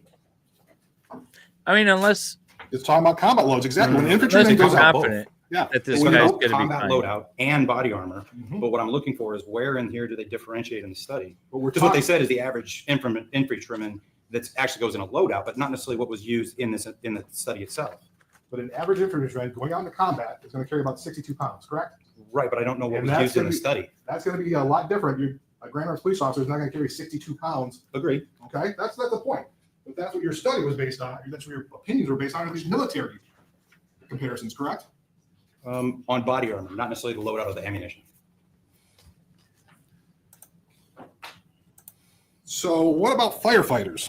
Firefighters have to carry about 45 to 75 pounds when they go into a fire, don't they? With an SCBA, yes. Yeah, I mean, that's so they've got fires aren't usually done in 2 to 3 minutes, are they? Not necessarily. It depends. I mean, I'm not saying. But most fires, if you're going into a house fire, if you're going into a building fire, they've got to carry that around for more than 3 minutes, don't they? Correct. All right. They're able to function for longer than 3 minutes with that sort of load. Yeah, but you're hold on. You're conflating somebody going into a structure that's on fire with having to exert high levels of physical exertion. Are you asking me, could a firefighter drag a body out for 3 minutes? No.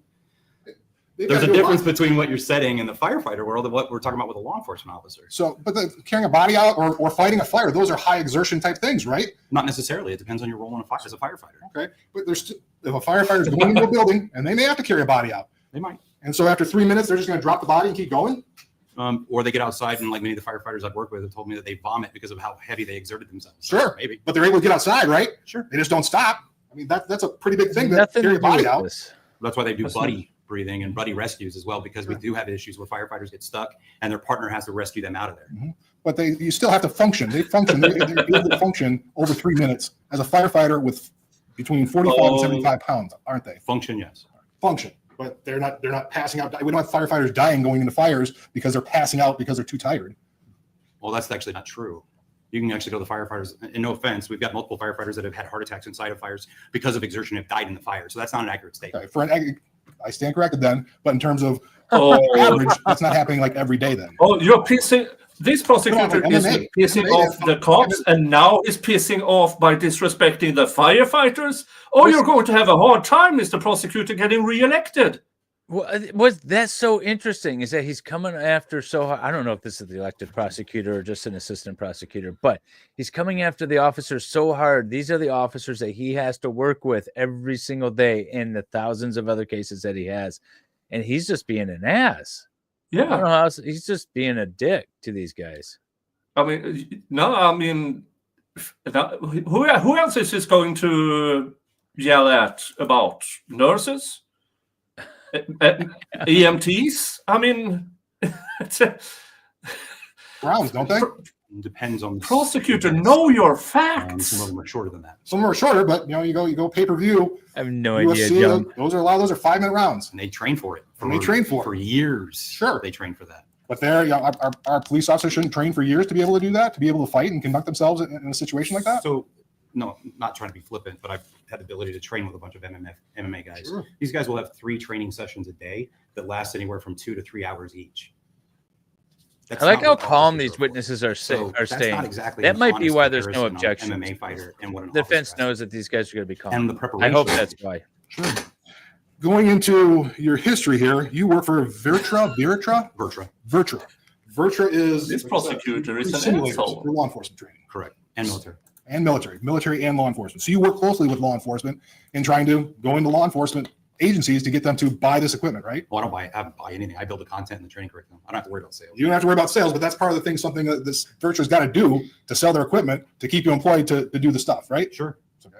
So a lot of what you do is go out and talk to law enforcement groups, right? Correct. You went out to the SHOT Show in 2025, right? Correct. The SHOT Show is a law enforcement, Show. only for law enforcement and military, only people who are or along those lines, not open to the general public, right? Wrong. It's wrong? Yeah. So SHOT stands for Shooting, Hunting, Outdoor Trade Show. It's actually open up to anybody that might be law enforcement, military, mom and pop gun stores, camping stores, fishing supply, camping, all kinds of stuff. So no, that's not an accurate statement. Okay. This twice now. He's like, no, that's not an accurate statement. And let me explain why, sir. I like this witness a lot. So, but like, can I go? I could probably get you a pass. Not asking to as a friend. Can I go just if I show up? As of 3 years ago, you had to have something tied to that industry to be able to be allowed in. Okay. Prior to that, yes. Okay. So now you got to be tied to an industry at least. It's not open to, nobody can just walk up and go as a member of the general public. That's not what you said. You talked a lot about You force said law science. enforcement. Force science is Virtua, I'm sorry, it's hard to pronounce. It looks like Virtua. Virtua and force science are partners, if you will. We do a lot of collaboration. A lot of collaboration. You were co-sponsored this the SHOT Show. Correct. Okay. Force science, you talk about force science studies. Force science was started by a law enforcement officer, correct? No, force science was started by Dr. Bill Lewinsky. Dr. Bill Lewinsky, who's in the Law Enforcement Hall of Fame, correct? Correct, but not as an officer, but as a As researcher. a trainer, as a researcher. Okay. You're one of the 19 instructors by Force Science. You're on their website as an instructor, Correct, I'm an adjunct instructor. because you're not full-time. Correct. Okay. As a full-time instructor, they have 5 full-time instructors, correct? Correct. And those are all retired police officers. No, some of them are active officers. Some are active. Okay. Some are active, retired, but they're all police officers. Correct. 12 out of 19. Well, maybe not. I'd have to have a list. There might be a couple that are PhDs, so I'd have to have a list on those 5. I apologize. But 12 of the 19 instructors are police officers or attached to police departments, aren't they? Potentially. You don't know? On the top of my head, no. But a part of what they do is also go out and sell their force science certification course, correct? They provide the force science certification course. They provide it. They don't have to try to sell it because people come to them. Sure, they come to them at $1,600 a pop, right? You have Dr. Christine Hall and Dr. Lewinsky and all these other very high-end researchers providing knowledge that's worth a lot to folks. Sure, it's worth a lot. Part of your history is you're the former union president of the Peoria Police Officers Association, correct? Correct. It Some of your fills in his publications, chin dimple, Joe. some, just about all of them.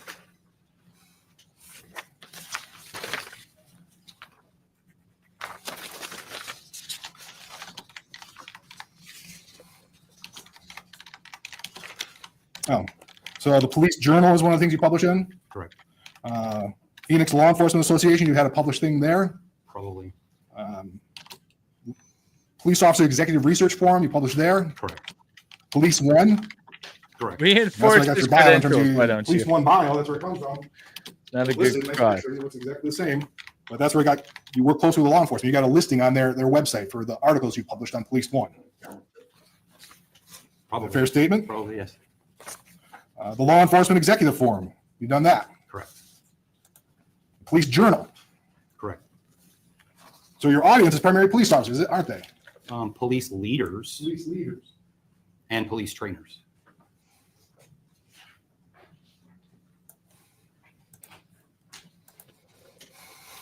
Well, some of your articles you posted on Tomorrow. LinkedIn, haven't you? Correct. And you're familiar with this one, Police Use of Force, an Officer's Perspective. Correct. That's your article that you wrote that. Correct. And it's a little while ago, 2016 it came out. Correct. In that you wrote, for full transparency, I want to disclose a few points. I am a police officer and have been for almost 19 years. That does shape my view and influence my perspective on these incidents. Correct. So you're influenced by your history as a police officer when you review a use of force incident. We're all shaped by our history. Sure, no problem. The other one is you have a LinkedIn post, to stop the madness of random violence. You recall that one? Correct. This is your article 2, a little bit earlier, 2014. In that you wrote, I'm going to tell you a dirty little secret. The only way to immediately stop violence is with overwhelming violence. You agree with that? I do. And I will tip my hat to the phrase, God made man and Samuel Colt made all men equal. You smile about that one. That's pretty funny. Yeah, but that's how you feel. That phrase was out there. Yeah. Yes, because what it means is people of smaller stature are able to defend themselves against individuals much larger than they are. Because of a gun. Mhm. Okay. I'm not approving. This was the worst cross-examination of a witness. He pissed off firefighters. He pissed off all of them. And he managed to end off with pissing off gun guys. Yep. And he also reinforced this witness's credentials. Yeah. And that was a horrible cross. That was a horrible, and he was angry the whole time. So he probably alienated the jury a little bit. Yeah, that was a disaster of a cross. Let's see if there's any jury questions or any redirect. There should be no redirect, by the way. There's nothing that he said on cross that hurt the defense. So there should be no redirect, but we'll see. It's the defense. Yeah. It's this defense. I just have one follow-up question for you. You asked some questions about the load of duty belt and everything that Officer Schurr potentially would be wearing or others. Would an additional 20 to 25 pounds change your opinion in this case at all? No, it just makes it harder. It's magnified. The bigger the load, the more intense everything is. The faster, you're adding load to the body. The more I ask you to carry, the harder it is for you to do. See that was a good redirect. Yeah. That was good because again, he didn't testify to the weight. Another witness testified to the weight that the officer was carrying. Yeah. Nope, that was good. No further questions, Your Honor. Nope, that was good. Yep. Good. His phrasing is on point. Other jury questions. Jury gets to ask questions. Let's see. Looks like there might be. Can we wrestle the females in the jury? I want to wrestle you. I can be on top. I'm putting it down to normal speed for the jury questions.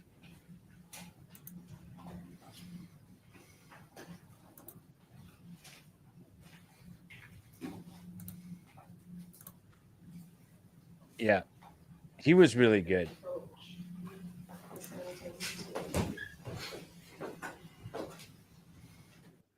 A jury question to the prosecutor. Why are you so angry? Mhm. Did you forget your Snickers? Yeah. And this witness got to correct the prosecutor. And he was actually a bit offended when the prosecutor actually said, firefighters don't go in and die in the fires. And you said, what? Yeah, it's like there's firefighters. They have heart attacks and fires and everything. Oh, The subject All right, hang on.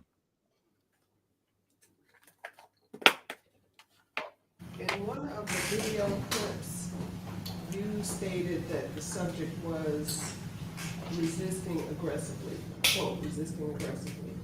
Does this differ from the actual sole act of aggression?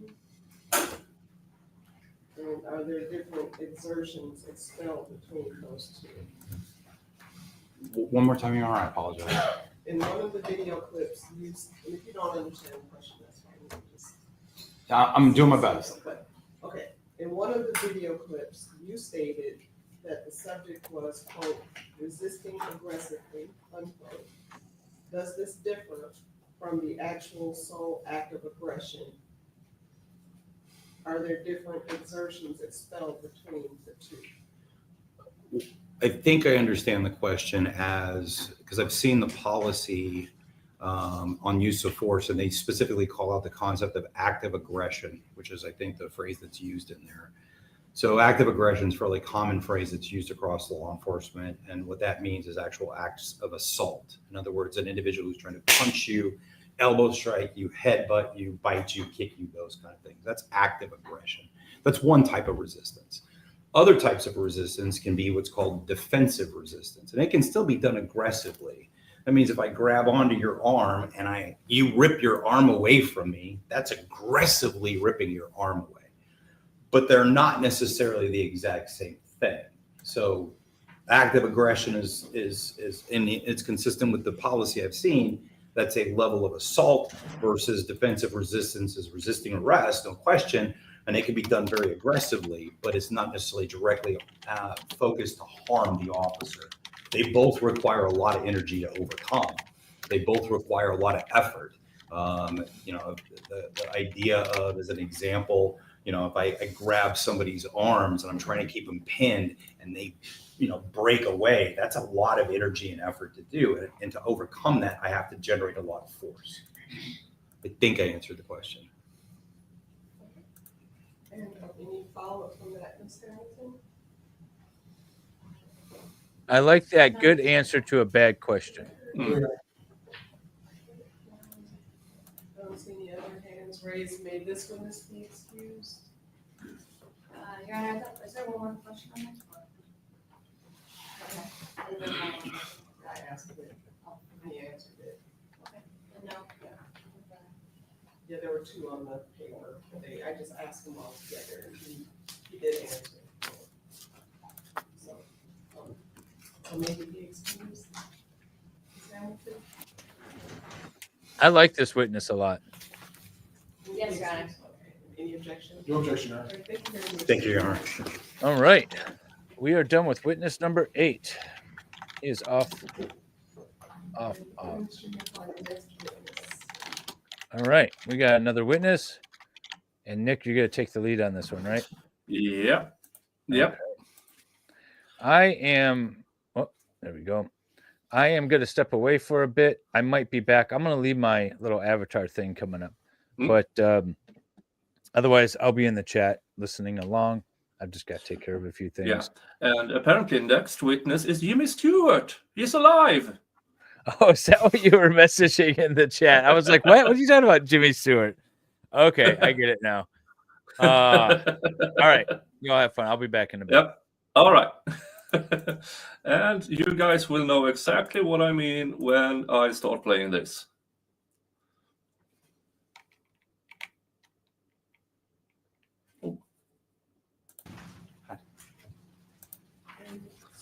You tell me that's not Jimmy Stewart.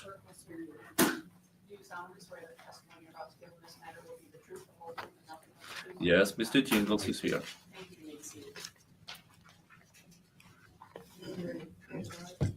Thank you. Or maybe it's Jimmy Stewart's cousin.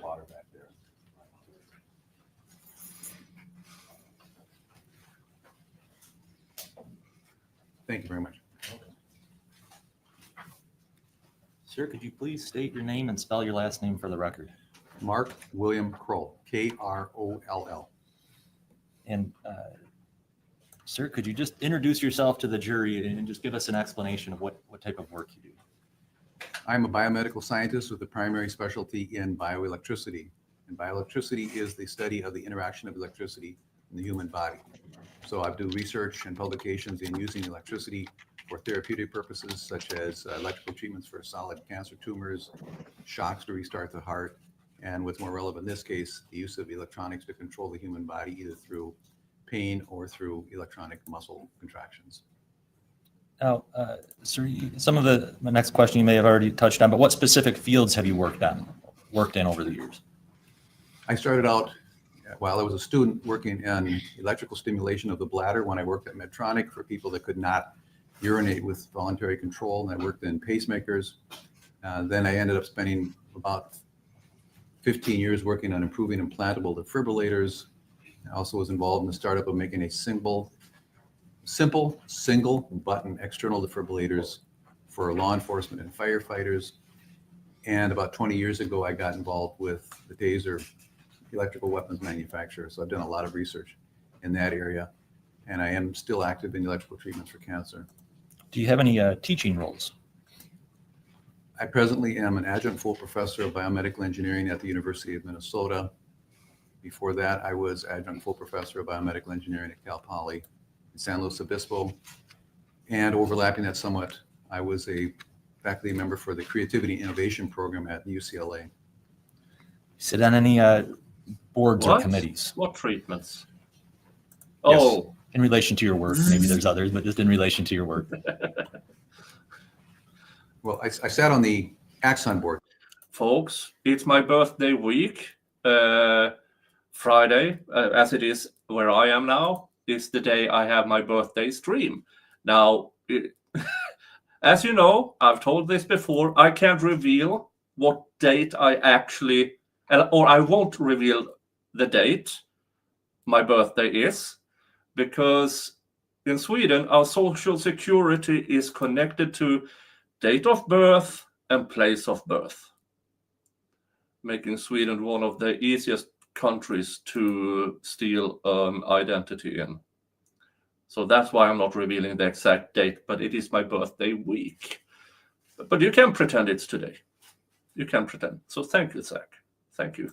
A company formerly known as Taser that makes the electrical weapons and the body cameras for 21 years. I just got off of that about exactly 1 year ago. And I also sat on their scientific medical advisory board. I sit on the board of a company in Boston called Hemonetics that makes plasma extraction machines. If you've ever sold plasma for $75 or ever used a plasma-derived drug for a bleeding disorder, for example, that went through our equipment, most likely. I sit on the board of the committee for ANSI, the American National Standards Institute, that sets safety standards for things like bicycle helmets and safety glasses. They have a standard naturally for electrical weapons. So I sit on that committee. Those standard make sure you put out enough juice so you get the muscle contraction and not so much that you would be real dangerous. There's a couple others that those aren't maybe as relevant. Sure. And have you advised any well-known agencies or companies? Yeah, I do. I'll stipulate just all pieces of expert read everything, so I think I'll stipulate to it. Electrical weapons, that's what I'm looking for. It is getting to be that time of day, Dr. Kroll, and you have quite a bit of experience here. But if maybe I could just flush out a couple of topics, and I can maybe cut to it a little bit more here. Do you advise any governmental agencies? I'm a regular advisor to the United States Department of Justice on electrical weapons, and that includes Border Patrol, United States Marshals, and the Department of Justice Public Defender Program. And I've advised the United States Navy how to defend their ships from scuba diving. Good luck being angry at like this expert, Mr. Now- Prosecutor. I want to age you, but how long have you been working in biomedical research? What year approximately did you get started in this? 1970. Okay. Now, just your formal education. Can you just tell us post-high school education? I have a bachelor's degree in mathematics. And while I was in high school, I spent a summer at Michigan State, which I'm very proud of, studying mathematics. You just flew in from another state, right? Yes. This morning? Yeah, that was 6 weeks. That's 6 weeks of my life. And then I got a master's and PhD in electrical engineering from the University of Minnesota, and I have an MBA from St. Thomas University. I'm just going through here as far as in the last 20 years or so, you mentioned Axon. Have you had several adjunct faculty positions over the years? Yes, Cal Poly and University of Minnesota and UCLA. Can you share with us any major awards you have earned? The one I'm most proud of, in 2010, I was given the International Career Achievement Award in Biomedical Engineering. And have you been recognized in the field of medicine for your biomedical contributions? Yes, the American College of Cardiology awarded me the fellow status, and having to do with my work in shocks in the heart Rhythm Society gave me the fellow status, and the American Institute of Medicine and Biology and Engineering, which is part of the National Science Agency, whatever, it was the National Science Program that was set up by Abraham Lincoln. I got fellow accreditation there, and then on the international side, Engineering and Medicine and Biology Society, I have a fellow status with them. Just generic, where are most of your lectures? Where do you do most of your lecturing? I've lectured in 44 states, 38 countries, and locally I've lectured at Spectrum several times when they were setting up a program to use a new advanced implantable defibrillator on how to properly set that up and the science behind it. I'm not going to ask you all the different countries, but you've also done some lecturing internationally. Is that fair to say? Yes, sir.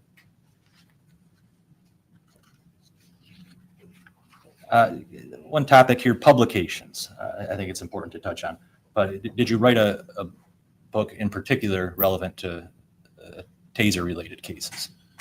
I'm a co-editor of 2 books on electrical weapons. First was Taser, Conducted Electrical Weapons, something like Science, Medicine, and Law, or something like that. Another one was Atlas of Conducted Electrical Weapon Wounds, and Forensic Analysis, something like that. Okay. And I'm going to ask you just a few more questions to give some context to your testimony here, but just to move on. Your Honor, at this time, I would respectfully offer Dr. Mark Kroll as an expert in the field of operations and effects of electrical weapons, including benefits, risks, and myths. Now, Good choice, Mr. Prosecutor. No objection. Yeah, you just got slaughtered on the last one. including benefits. I'll just leave it at, consider him an expert in the field of operation and effects of electrical weapons.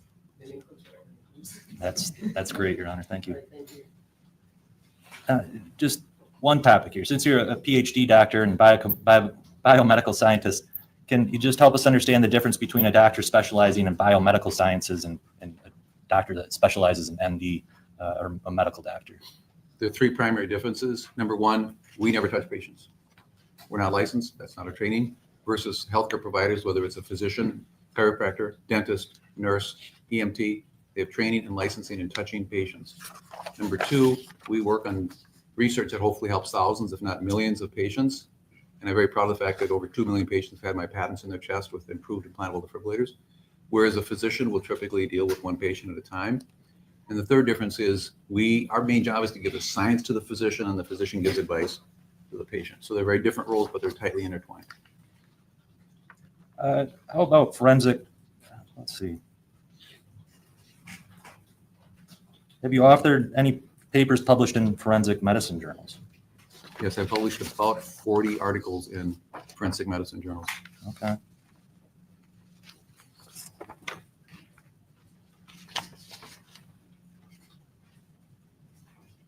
On the topic of Dr. Kroll, are the effects of restraint considered a specialty area of medicine?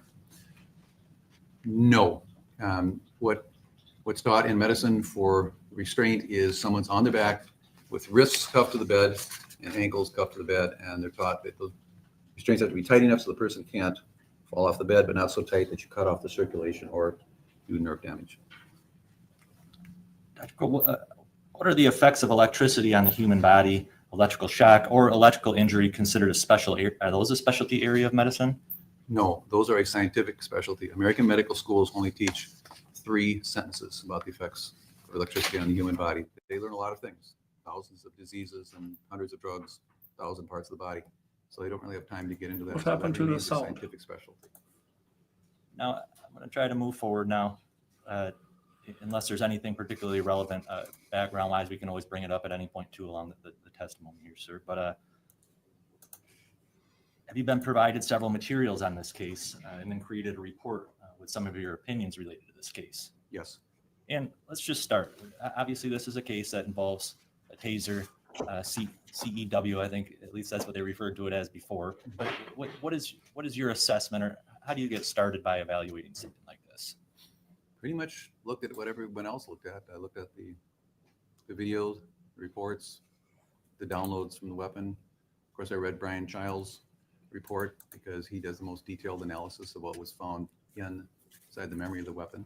And do you have any relevant publications that are associated with topics involved in this case?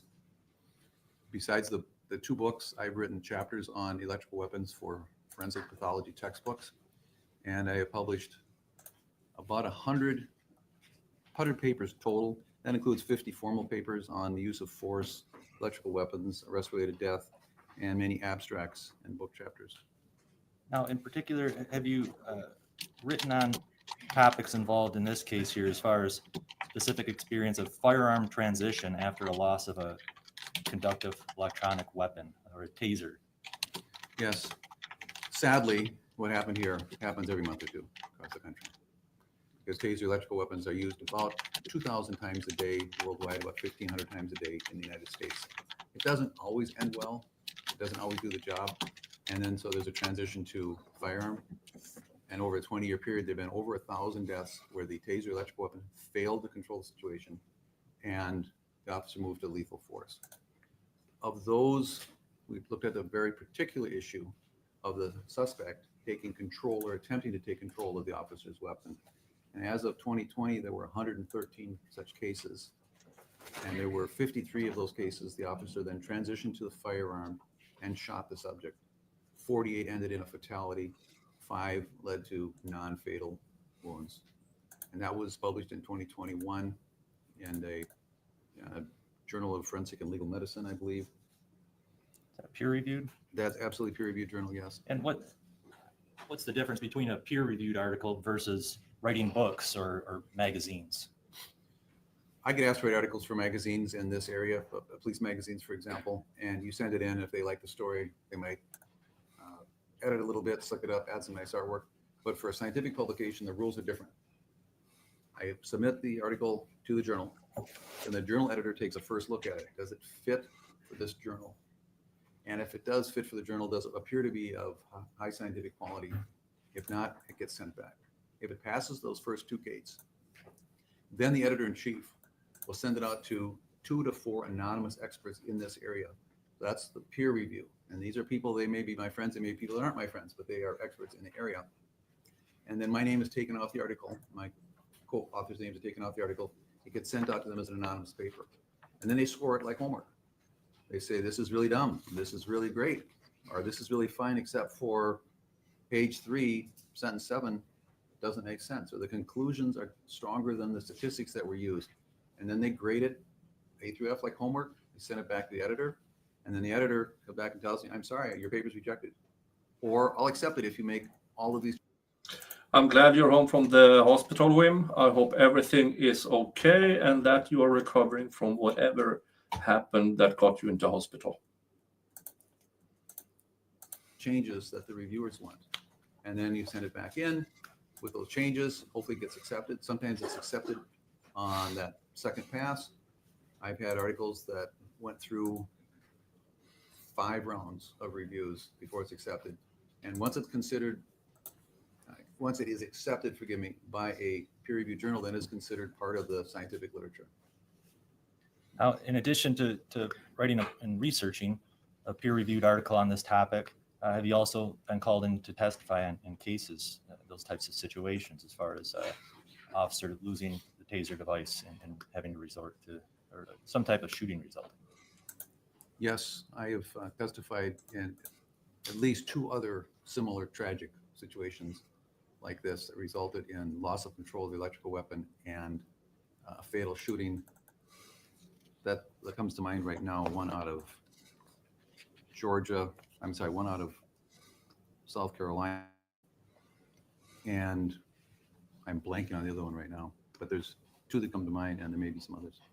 Okay. I'm going to get into just, we've heard from Brian Childs, who obviously is well-versed on the science behind the device and analysis. We've also heard from a master taser instructor. So I'm not planning to unfold the device all over again. Okay. So we'll probably cut to some particular topics, but in your review of the materials on this case, did you also have the opportunity to review an expert report by the prosecution's expert, Mr. Stoughton and Bloomfield? Yes. And did you have the opportunity to listen to the testimony of Mr. Stoughton earlier this week? I did. And did you follow, upon your review of the expert report and then the testimony that you heard, did you go to explore and see whether there was any published research or writings that may be relevant to what they wrote about and talked about, and perhaps their expertise in those areas? But yes, and even goes back when I first read Professor Stoughton's report, which was probably in January. I'd never heard of him before, and I've been working in this area for a long time. So I wasn't sure where he got his understanding of electrical weapons, and I went through his CV, and it didn't mention any training or publications or research in this area, which is fine. There's lots of different things people work on. And then when I saw the testimony, which also included some things that, to be kind, I would say things that I disagreed with, I contacted Axon, who keeps records of everyone that's ever got any kind of a training certificate on their products, see if they'd ever heard of him. They had no records of him ever having any kind of training certificate of any sort. They have no records. Jack, he never said he had a training certificate. He was a police officer, he was a force expert. Maybe a taser, so I'm not quite sure what this relevance is. I think we can. I think it's relevant as far as they heard testimony, and he went and explored what the experts claimed expertise was. The expert in the use of force and police tactics. He never got him as a taser expert. I think he tried to put himself out as an expert in as much as he could. I mean, I think it's hearsay. I'll sustain the objection to the extent that it does contain hearsay, and he was not recognized as a taser expert during that area. So, Mr. Stoughton wasn't. Just in general, based upon your research, within your communities, was there really much that you were able to find that would? Yeah, but now the jury heard it. That's and now they're going to hear from the real expert.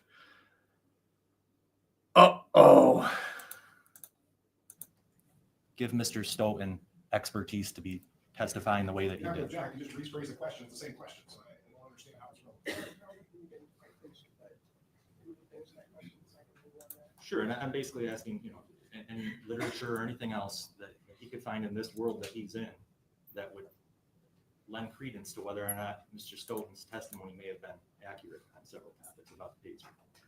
So again, I'll sustain the objection because Mr. Stoughton didn't testify in the area of expertise that this witness has, which is only operation and effects of electrical weapons. Mr. Stoutland didn't testify about that. He testified to a lot of things about the taser. But I can, Not as an expert, so, well, he was up there on a witness stand as an expert. right, but not in the area Okay. that this witness is an expert. All right. We could move along then, perhaps. But did you have take some issue with some of the testimony that you heard from Mr. Stoughton on the taser? Yeah, some things were incorrect. Okay.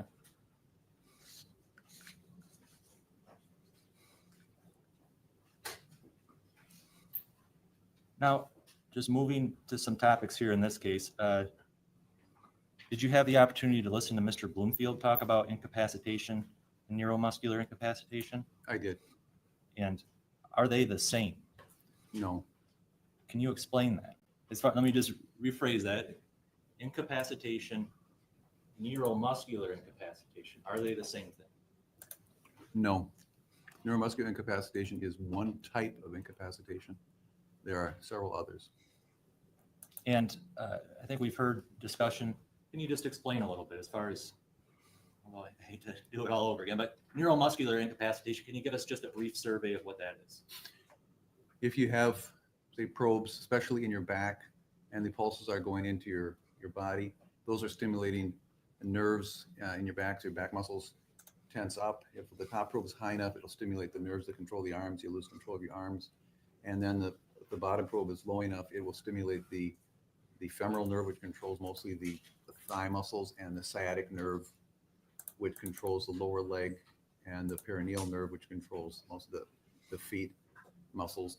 And so a person will lose effective control of all of their skeletal muscles, and they fall down and they can't really do much. That's neuromuscular. It's the nerves that control the muscles that are being stimulated. But you can imagine that if you had somebody duct tape from shoulder to ankle, they're also incapacitated, but it does not involve the nerves, it doesn't really involve the muscles. So it's really dangerous to assume that because you don't have neuromuscular incapacitation, there's no incapacitation possible. You have to keep those separate. Now, I'd just like to ask you about one type of potential incapacitation. You can explain it a lot better than myself, but could you explain the carotid variety of incapacitation to us? If carotid, I'm sorry. If any of you ever did judo or you watch a judo match, there is a hole in which you put your arm like this with the elbow right in front, so you're not damaging the sensitive tracheal area. And then the sides of your forearm and your biceps are squeezing right here. And these are pressure sensors that are designed into our body to control the amount of blood going to the brain. So when I stand up, these pressure sensors say, hey, I'm not getting enough blood. Tells the heart, crank it up, so you don't faint when you stand up. If you lay down, then those pressure sensors say, hey, I got plenty of blood, back off. I don't want to blow up the brain.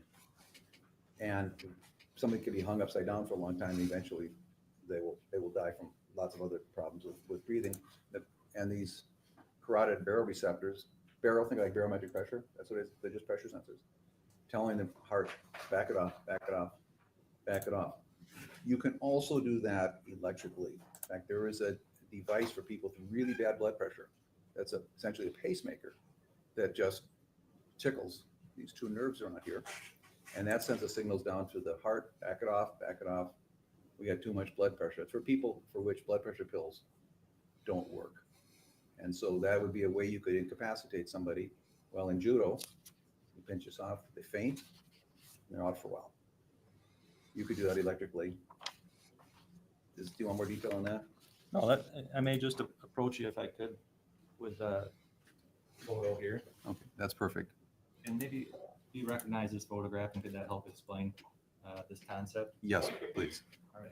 Your Honor, I would like to publish and submit In two defense exhibit expert, V as in Victor. the defense is lecturing the prosecution. And while we're at it, Your Honor, there's a second page to V, part of this explanation as well. Do you understand that photograph, sir? I do. That's also, both photos are part of V, Your Honor. You saw that too. Correct. is admitted to take this. Maybe I should have done this before, but does that help assist in your explanation?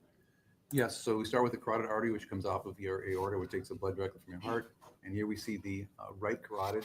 And just before the split into the two carotids that go on the right side of your head, there's a pressure sensor, like pressure gauge in your car that tells you the tire inflation is low. And if you put pressure on that, you're confusing it. And I gotta be careful because you can make yourself faint. It's saying, hey, there's enough pressure, tell the heart to back off. You can faint. You can also stimulate that electrically. Can you explain that? So for instance, the drive stun function, we've all heard quite a bit of evidence about this drive stun function. It's regardless of the probes and the cartridges, the taser has a drive stun function. Is that correct? Yes. And what could electricity through the drive stun function applied to that point do? Well, that would stimulate those nerves, and that would send signal to your brain and to your heart saying, back it off. You've got too much blood, and you would faint. And that I think I would use that next picture. Yeah, can we go to the next picture, please? Go back. I think that's one.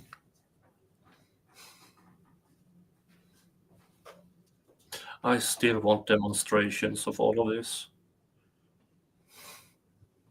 Mr. Prosecutor, do you volunteer for a taser demonstration? Here's a little flashback in history. About 25 years ago, when the taser company started, they would train this. So you could stimulate here and make somebody faint. You could incapacitate them with the drive stun. And they asked some of their physician researchers if they could study this, and they said, no, it's way too dangerous. There's too many sensitive structures in here, and you could shut the heart off for a while and it wouldn't come back. And there have been a couple of rare cases of a judo instructor in one case that died from this. He told his pupil to hold it on until he tapped out. Well, he passed out, never tapped out, and he died. So this was considered too dangerous. So this has been taught as a way of incapacitating a violent subject with the drive stun. Now they simply say, don't go near the neck. So these warnings that are in evidence from Axon that are then taught to the police officers as far as avoiding some of these sensitive areas, even with the drive stun and avoiding the neck, this could be one of the risks of drive stun to the neck. Yes, and the other one, which I believe Mr. Childs touched on, was the mechanical force in the trachea. Trachea is very sensitive. You can have permanent damage, which is why we, defensively, we drop our chin. And you can make the heart go into idle by stimulating here at the carotid baroreceptor. Now, can there be temporary incapacitation from the drive stun in any other way? Yes, you can have incapacitation from disorientation.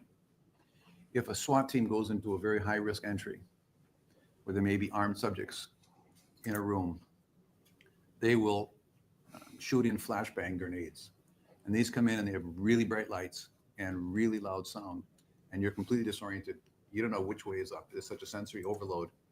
And you're not muscularly incapacitated. You are cognitively incapacitated. You simply don't know what's up. You're disoriented, not sure where you are. You're incapable of forming the cognitive functions of fighting or resisting. And that can happen with a drive stun. If someone is not expecting it, they're sober, like a police officer on duty, they're not anesthetized or analgesied by drugs or high levels of alcohol, they would have the full sensation. And electrical shocks have a very disoriented sensation. Now, some of you have experienced shocks. You've experienced a static shock, certainly up in Michigan. Maybe you've experienced shocks from doing wiring or something like that. It doesn't last long. You pull back. The problem with electrical shocks is not the pain. It's the disorientation. Because think about what your fingers sense when you touch something. They sense vibration. They sense pressure. They sense hot. They sense cold. They sense all kinds of things. And those nerves then run up to your brain to form a sensation. If you're stimulating electrically, all of those nerves are fired, and the signal going to your brain is very confusing. Is it hot? Is it cold? Is it vibrating? Is it not? Is it pressure? I don't know what's going on. For example, when I took my taser hit in my chest, my first sensation was I didn't know where I was. And then my next sensation was reminding me of this movie Alien, which is an old movie, I'm dating myself, where this alien was trying to kick itself out of the chest because I had all the sensation of vibration and pressure and tension. I didn't know what was going on. I really thought somebody was trying to kick out of my chest. So there's pain there, but the disorientation is a bigger factor. So if you can disorient someone with a sudden shock, they will be temporarily incapacitated as well. In regards to the taser, whether it's probe deployment or even a drive stun, we've had several people talking about voluntary tasings. Even I drive stun myself all the time. It's no big deal. Is there a difference between voluntary and involuntary tasings as far as for the recipient? Can there be? Yes, and there's degrees to it. For example, a police officer getting training, that's encouraged but not required. And so it's kind of voluntary, but you've got a lot of peer pressure. And so that still is going to hurt and might have a kind of a bad memory of it. But if you just voluntarily, say, took some kind of a shock box, and you can buy gadgets that do this, if you say buy one of these 6-pack muscle stimulators and crank those up, that hurts. You crank them up, it really hurts, but you're in control. And there's a body of psychological literature that shows that when you're in control, you can handle a lot of pain because you know you can turn it off. And since I've done a fair bit of work in electronic muscle stimulation, including therapeutic muscle stimulation, now I've done studies on this and I've interviewed people, and one of my favorite examples is a professional hockey player. And I said, do you use one of these 6-pack stimulators? He said, yeah, I use it to strengthen my core. I said, what was the pain like? He said, well, I cranked it all the way up. It's the worst pain I ever felt in my life. And I said, well, how could you stand it? He said, because I knew I could turn it off anytime I wanted. Total control. So if you're in control and it's your idea, it's not so bad, especially if you just for a stunt want to drive stun yourself in front of a class, take the weapon, zap. I've done it in court twice. Okay. It's not that big a deal. And the best example of the difference between voluntary and involuntary is tickling. I'm very ticklish. And unfortunately, my wife knows this, takes advantage of it. But if I tickle myself, it's no big deal. It's voluntary. And my brain just says, this is no big deal. You're doing it. Why are you doing this? It's stupid. But nothing happens. So there's a big difference between just zapping yourself and having somebody else force electric shock on you. Now, just about to move on here, but just to go back to the two forms of temporary incapacitation you discussed, as far as the carotid baroreceptor, thank you, and also this temporary incapacitation from disorientation. Is that in drive stun mode that those two means of temporary incapacitation can happen? Yes, those are the best ways to do it, is with a drive stun. Okay. Now, moving on to another topic here, outside of the taser's ability to incapacitate, what is one of the other more serious injuries that you see from the taser device? The most serious life-changing injury is what's called a globe rupture. Probe goes into the eye, and it pops the eyeball. The vitreous fluid runs out, and it collapses like a beach ball. The eye is surgically removed because it's worthless, and then you get a glass eye, and you may have a lifetime of nerve pain from the nerves in the back, depending upon how well they cut things off with the nerves. That is your greatest fear, and my colleagues and I have published 2 papers on this. There have been over 30 cases documented of this injury with people ended up with glass eyes. Now, are officers trained never, is this part of the reason they're trained never to target the face because of the potential eye injuries? That is the primary reason we never target the face. Now, an individual without training, is it fair to say they may not be aware of those sensitive areas to avoid? That's true. Or an antagonistic person may intentionally target the face. Are you also aware of any cases where the drive stun to the eye has caused serious damage?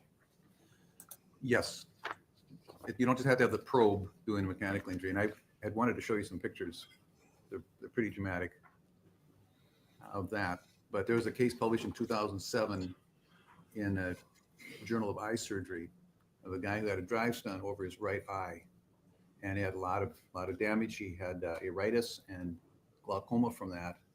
And interestingly, he ended up with cataracts in his left eye. No, that's not where the drive stun was. So that those high electric fields can do a lot of damage. You got a lot of sensitive nerves, obviously, around your eye.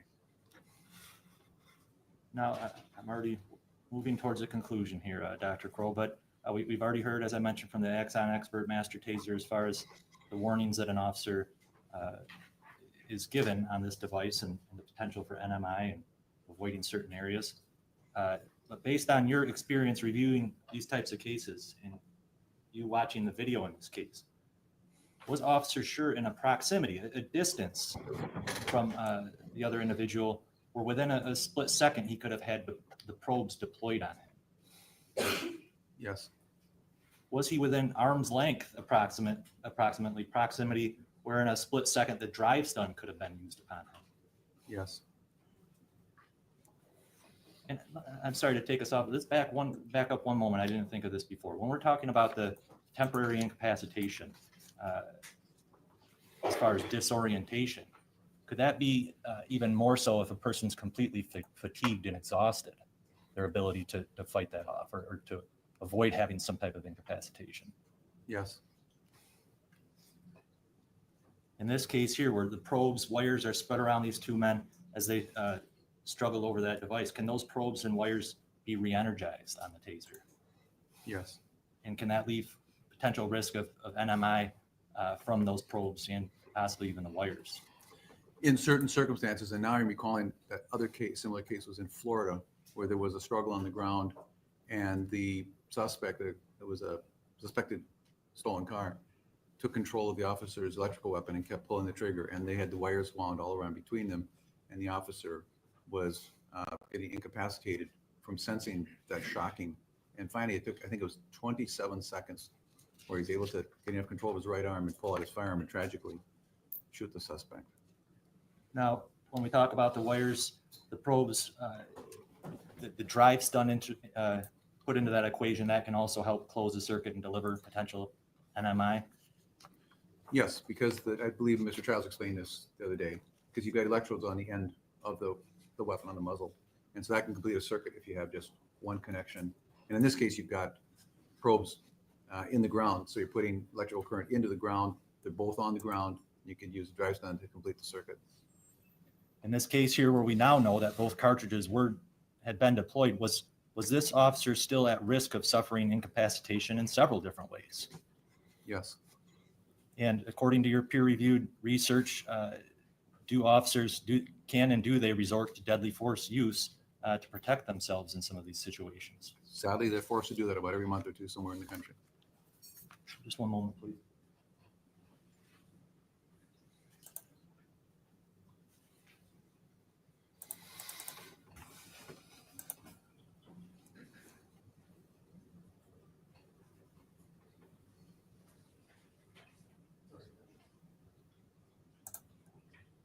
See you tomorrow, Ariane. The Taser 7 device.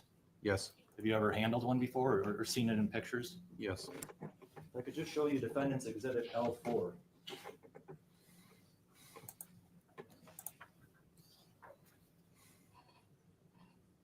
Do you know where the safety mechanism is on that device? Yes. And does it appear as though, can you tell whether or not the safety is on or off? Well, the safety is off, meaning the weapon is on because we see the red right there. Okay. So this weapon was fully enabled. It was turned on. It was fully enabled and ready to do what to potentially re-energize it, if you recall. You could pull the trigger to re-energize it, or you could push the side button to energize it. Okay. Your Honor, just for the record, Defendant's Exhibit L4, this is a photograph, I believe admitted through Detective Tubergen, so photographs taken at the scene after this incident.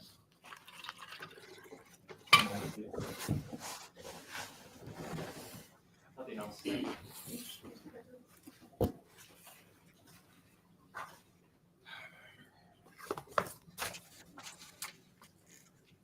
Sir, I'm going to go through. You've been around the taser for a long time. A fair statement?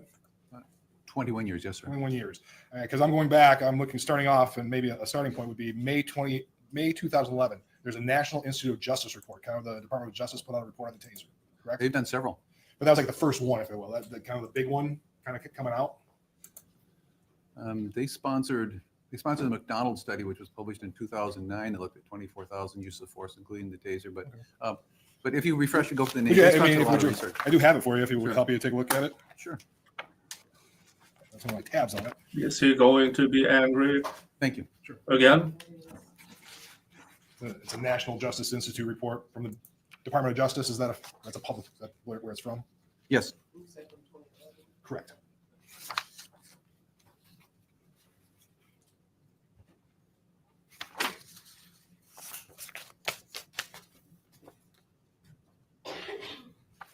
Yeah, this is, okay. Yeah, this looks like one of their publications. Yeah. They've actually done a lot. And I'm not going to try and get into a whole lot, but the general gist of the report was that the CEW conducted Electrical weapon. electrical weapon can significantly reduce injuries to suspects, and the use of CEDs, conducted electrical devices, can decrease injuries to officers and civilians. That was the gist of the report. Yes, that's why officers carry them. Sure. And this, then you kind of did maybe your own follow-up, if you will, because this is I have a field statistics overview from 2000.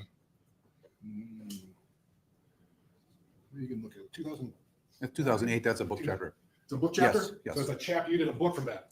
Yes, sir. So we heard about it, so you get asked to do something in a book, you did a chapter on that, this is your own writing. That's correct. In fact, this is my first book. Okay, So, yeah. the first one. And in that thing, your own research concludes that 1.4 million humans have received a CEW exposure as of July 2008. You remember sounds writing right. that? The adoption of these devices has demonstrated a reduction in both officer and suspect injuries, rarely a link between CEW exposure and death. That's what you wrote, right? I'll take it, but I mean, you want to look at it, I mean, that's like, write it down. I assume you're reading it correctly. Okay. They usually work fine, and that's why officers use them. Yep. Going back, and you further work, going back to 1983, including cases where taser was listed as a cause of death, there were 12. 12 cases out of 1.4 million. That was. Is the prosecutor trying to say, well, see how not often people are getting killed by tasers? That is why this guy, why Mr. Schurr, were never in serious harm. If he does that, it's stupid, because just by incapacitating the officer, what does the suspect get a hold of? The gun! Idiot! In the early days, if you will. What's the question? That's what you wrote in there. There was 12 deaths out of 1.4 million. Okay. And if you want to, No. That's deaths are uncommon. okay, and that's what I'm trying to go through here. Kind of like this next one, 2015, baseball poison and soup recipes. That article you wrote, Yeah, it's not peer reviewed. That's an informal article on ResearchGate. but it's your article, right? Yes. And in that article, I mean, if you need to look at it, I'll give it to you as well. Just Oh, and that's different. This one's not the soup recipe. This was a peer reviewed article in the European Journal of Defense and Safety. Yes. Okay. No. But I'm familiar with both. It's your article. That's, you wrote it. I'm one of 6 authors. I'm the first author. I'm happy to take responsibility for it. Okay. In that, it says the CEW looks somewhat like a pistol and is occasionally mislabeled as a stun gun, so the non-specialists make a subconscious connection and thus form the misplaced intuition that every time a trigger is pulled, something powerful is launched. That's what's in there. Okay. You wrote that. You remember that, or do you trust I'll it? take your word for it. Okay. The highly effective rate also gives the impression that the device must be extremely powerful. It is not. Just very optimized to do its job with minimal power. You remember writing that? Sounds right. Now, I also have, this is not an article. Do you remember doing a PowerPoint for medical examiners? I've done a All few. right. That Hey, was quick. Thank you. Standing behind you. Quicker than I thought. this prosecutor is an asshole. Well, we already knew that. Well, Yeah. all right. So I was trying to listen in a little bit, but I was a little distracted. So this guy testified to what exactly? He testified about the history of stun guns, because apparently he has been around for a good while. Did I miss the best witness? Yeah, probably. He's calm and everything, and he talked about his studies and how easy it is to incapacitate a human being by either applying pressure, and the reasoning why cops stopped tasing people in the neck, and stuff like that. Well, they stopped because more they or got less sued, how I'm sure. dangerous it can be if this device is in the hands of an unqualified person. Oh, okay. All right. Yeah. That's good. All right. Yeah, I like and now the prosecution is apparently trying to argue that stun guns really aren't that dangerous. So just because the victim had it in his hand, it really didn't pose a dangerous situation.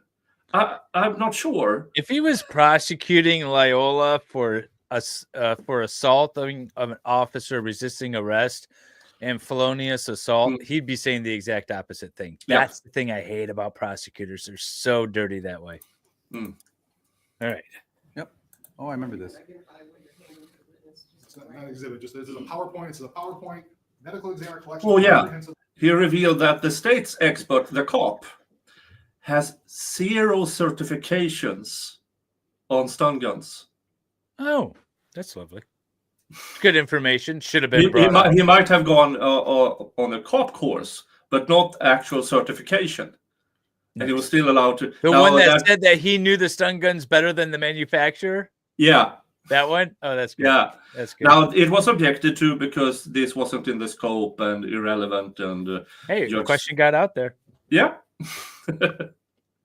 So he, in a few words, demolished the state's expert. Nice. Gotta love it. Objective medical evidence for conducted electrical weapons in a temporal relationship to sudden arrest. Okay. I'm a third author on this, but I remember this. Okay, but this is something you I got as a PowerPoint. Is it something you presented or? I didn't. I think my colleague presented this at a conference in London. Okay. Well, one of the things to talk about in this PowerPoint, the pain contribute. Good grief, I can't talk. The pain contribution speculation. Maybe you CEW should stop. allegedly causes great pain, and this led to increased calio. Words are hard sometimes. Calio. Maybe you can help me out. Okay, thank you. Catecholamines. Catecholamines. Those are the hyperhormones, epinephrine, norepinephrine, and dopamine. Okay, which cause death. The next line is there have been 1.9 million CEW training applications, all painful, and there have been no deaths. That's what's in here, right? Yeah, but I don't think anyone's your word saying for that it. stun gun is Yeah, sounds likely true. to cause No, this that sounds correct. officer death. I mean, officers get training applications, and if they don't die, they wouldn't be doing training applications anymore. Somebody hold them up on each side, I they like get- that go guy. down. And this was at this point in time, there's about 4.6 million human CEW exposures at about the time this PowerPoint was done, That correct? sounds all right. It's up to about 7 million now in the field and 2 million training exposures. You're not doing good, Mr. Prosecutor. It looks like I have another. He's having a hard It should time stress with that those cross on applications these all done by experts. certified trainers, of course, so they know where to do the probes and have somebody, 2 spotters, in fact. This appears to be another book chapter, if you will, from 2018. You need to go back and listen to this guy's entire testimony. Arrest-related I deaths will. and deaths in custody. Yes, You recognize that? Looks like you may have done a chapter yes. with Michael Brave. Do you recognize that?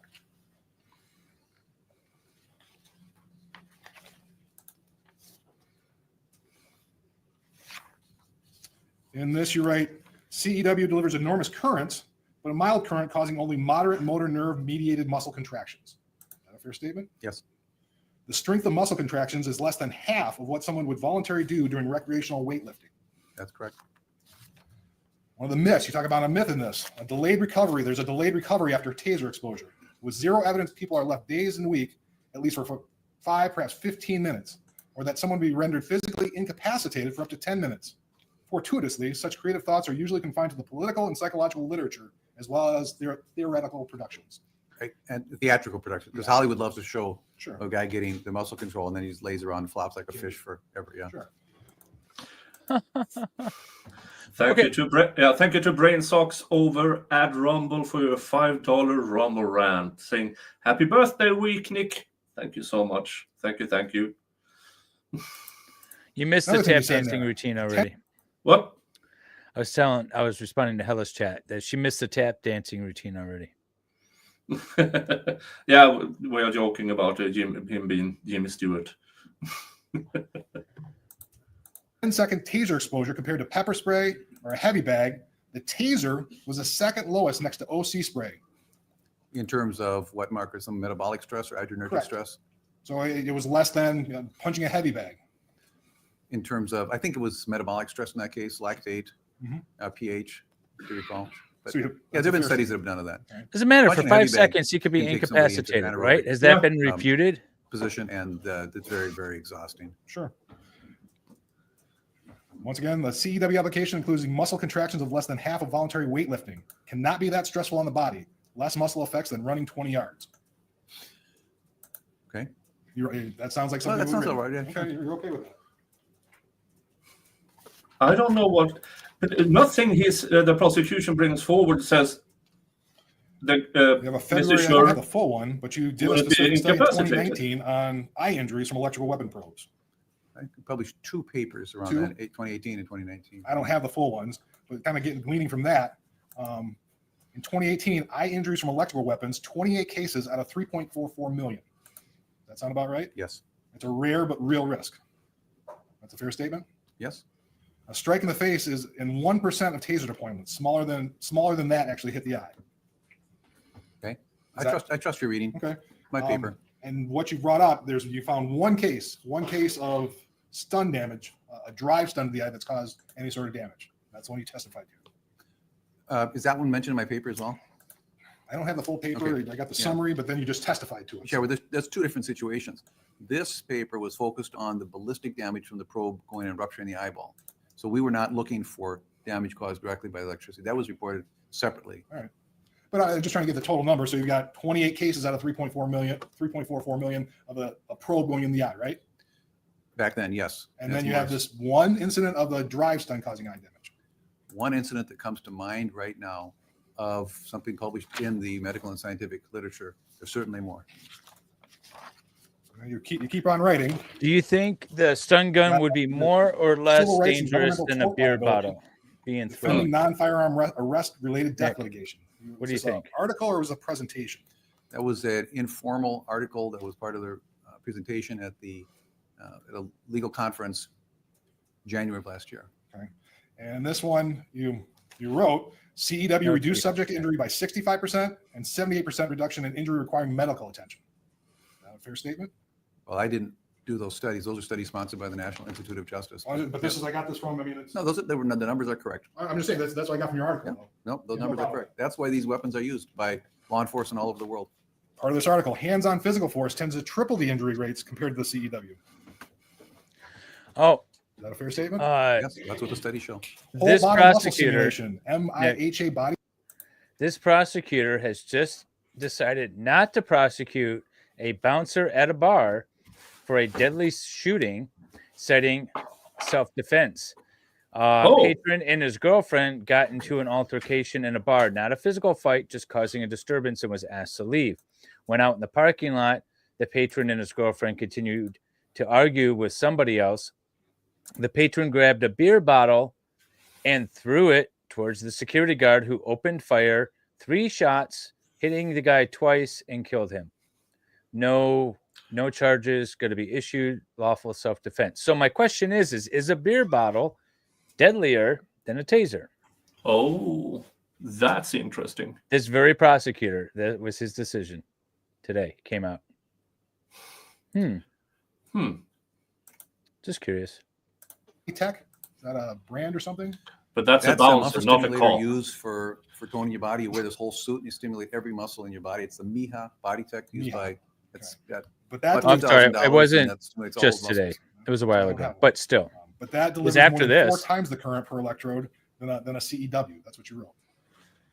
Yeah, they're stimulating all the muscles hard for an exhausting free workout.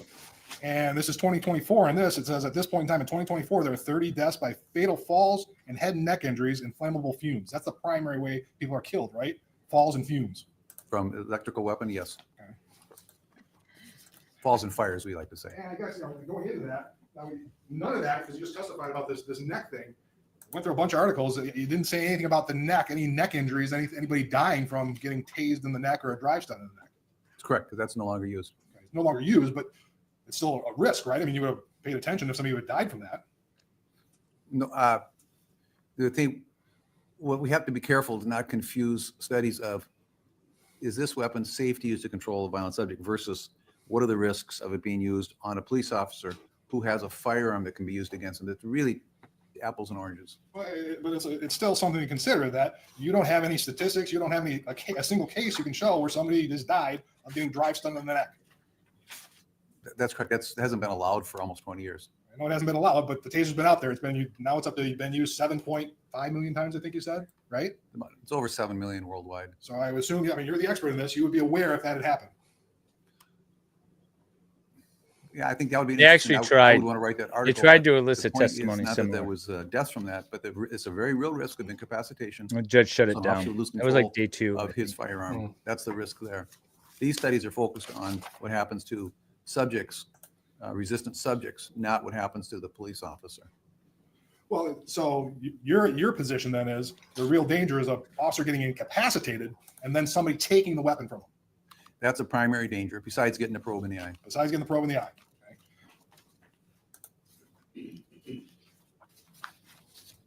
So then we kind of come to the big study, if you will. Mr. Dodge mentioned it early. You have a study, 2021, police shootings after electrical weapon seizure, homicide or suicide by cop. That was your title. Yes.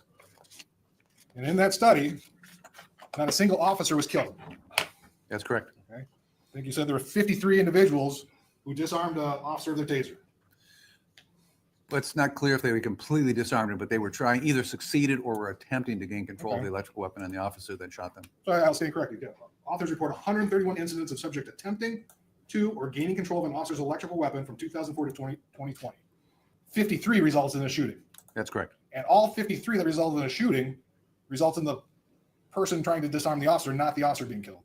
And that's why it's taught that way. Sure. Because if the officer did not shoot that individual, they could have died. So that's what that study really shows, is that the training I agree. of you can transition to your firearm if this violent suspect takes control of the electrical weapon, it works. So it's saving officer lives. So So the prosecutor asked a question that allowed this defense expert to say, yeah, if they hadn't shot the suspect taking the taser, they might have been killed. I mean, These experts are really good. yeah. You know what? They're going to win. The defense is going to win in spite of themselves because the defense has been really bad, but these experts are really good. I'll give them this. They know how to call the right guys to the stand. That's about the best I could say for this defense team. They know to call the right guys. Unless they can ruin it with the final 30 witnesses. This should have been the last witness. I can't imagine there's more witnesses. Hopefully the judge tells them, like, how many more witnesses do you really have, folks? even out of those 53, only 14 were actually shocked, right? That actually got a stun, right? That where the officer received a shock or Correct. was threatened, yes. Okay. 18, nothing happened. They were disarmed with the taser and nothing happened. The wasn't pointed, didn't get tased, right? I'm going to take your word for it. Yes. You want to take a look at get the article. I mean, I wrote it. I'm responsible for it. Okay. But I'm not sure what the question is. Well, so in more cases than not, when an officer's taser was taken from him, nothing happened. Well, they got shot. Well, after, but they didn't. The officer didn't get tased, right? And that's why they go. That's why they have the training.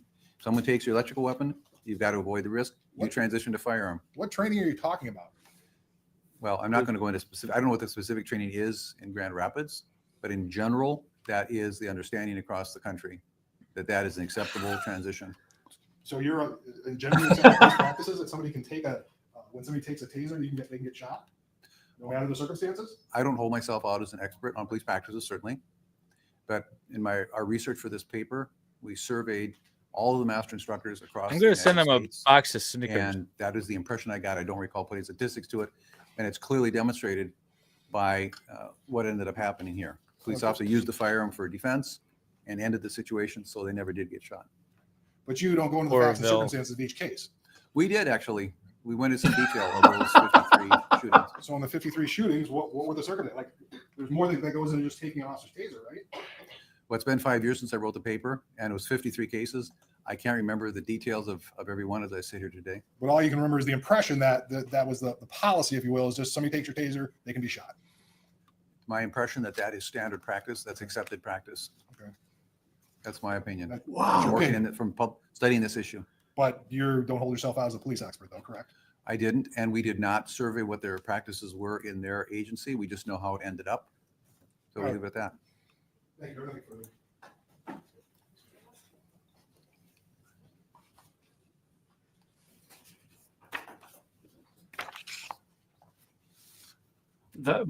That was the cross-exam. Shut up, defense.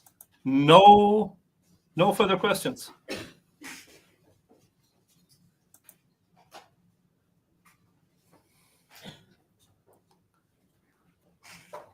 Just one more topic, Doctor.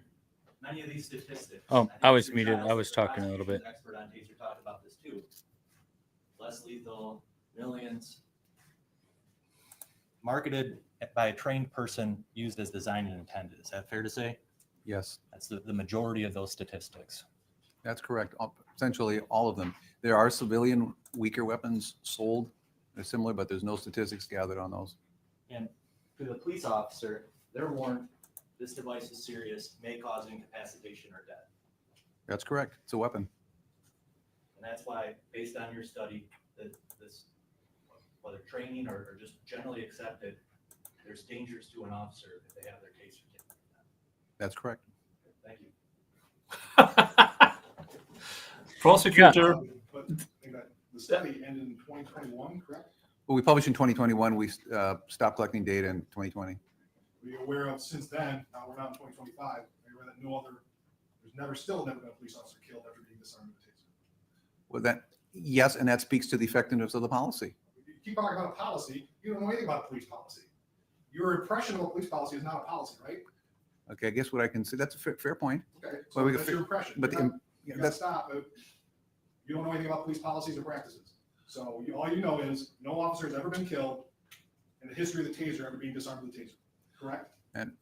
and I don't mean to be flippant about this, but a good analogy that Then don't need an analogy, just need a yes or no answer. Could the witness try to answer one of these questions? I asked a simple question. It was a yes or no answer. He doesn't get to give, he wants to be flippant.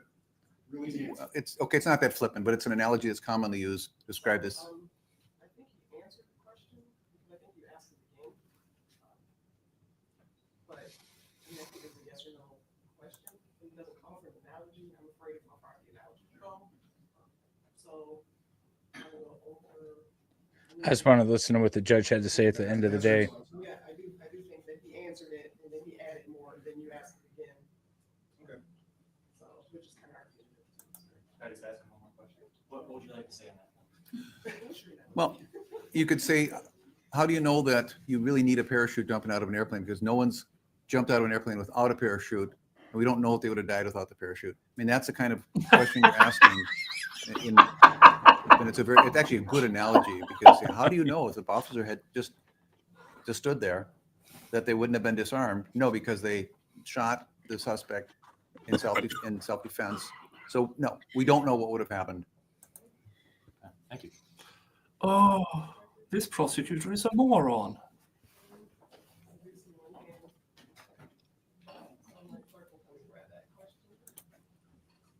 We're on the jury questions. Yeah. Okay. The judge after this witness is done, the judge gives no indication about anything other than they're going to discuss scheduling.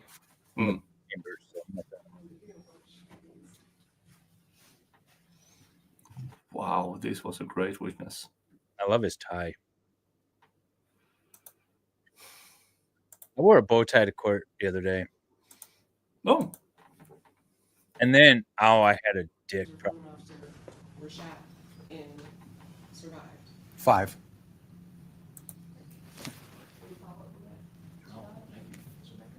He was so excited to go. Any other fans raising this one is being excused?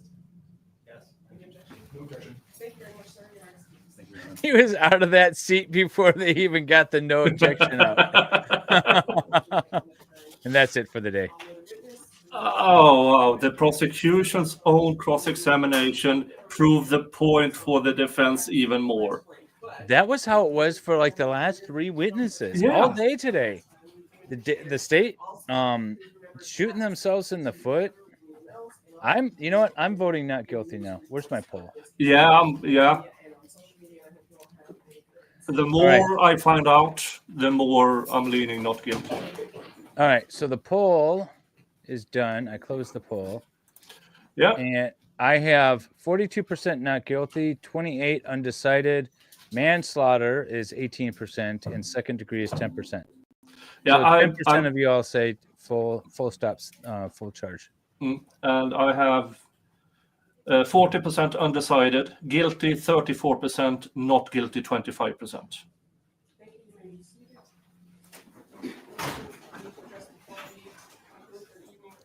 Yeah, she just asked if there's anything to address, and they go in chambers to talk about scheduling.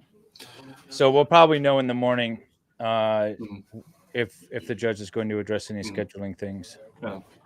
If I were the defense and I had known the final two experts were this good, I would have ended with them. Well, remember, the state still has possible rebuttal case, right? Yeah. So you want to make sure you get out in front of any possible rebuttal. Thanks for tuning in. We're wrapping up day 4 in the trial. Christopher Schurr. There we go. Get rid of her. But yeah, so really good defense witnesses today. I walked into this thinking guilty. I was one of those stereotypical wine moms thinking, oh, let me just sit back and see how he done it, because I know I'm voting guilty. But I'm in the not guilty camp now.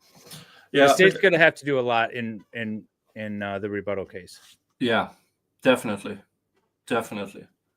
And if the state chooses to recall their taser expert, I think the defense will go for no, he's not qualified on this specific issue.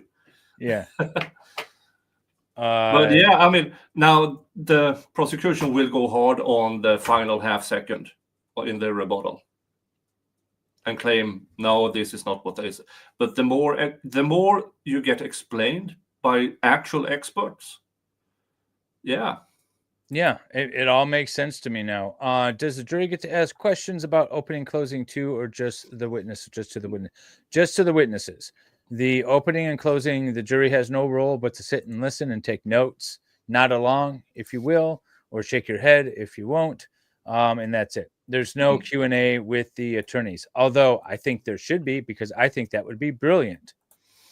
A little repartee, a little Q&A back and forth, because then the attorneys would have a way to say, if a jury comes back and was like, but isn't that a situation in which it wouldn't be self-defense? And then the defense attorney could say, no, because remember this person said this, remember that person said that.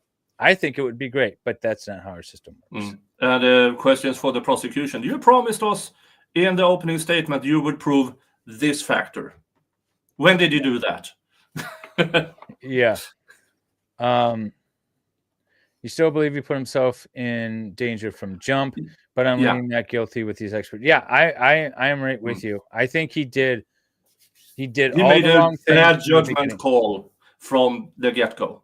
But should that result in a life sentence for this guy, given these circumstances? I don't think so. Oh, yeah. You still have a problem with the position of the PP. Yeah, it's kind of bad. Now, if you want to hear the before the prosecution making an ass of himself regarding firefighters, I cut that bit out and posted as a separate video. Nice. So you can watch it over and over and over again. That's great. And we have our Guy Smiley Taser Guy song on the way out. Yep. We're gonna stream tomorrow at noon Eastern, 6 p.m. Swedish time, right? Yep. All right. And we're going to stream, and then at 5 p.m. Eastern, my birthday stream will start. We need to hurry up with our stream then, our trial stream. Yep. Get over to that birthday one. Get over to that birthday stream. Yep. All right. Yeah. Thank you, everybody, for your. Thank you to Zach. And thank you to Brain Socks over at Rumble for your generosity. Thank you so much. I didn't get a super chat this round. No. maybe tomorrow. Maybe tomorrow. Yeah, maybe tomorrow. Yeah. All right. See you guys. See ya. Bye-bye.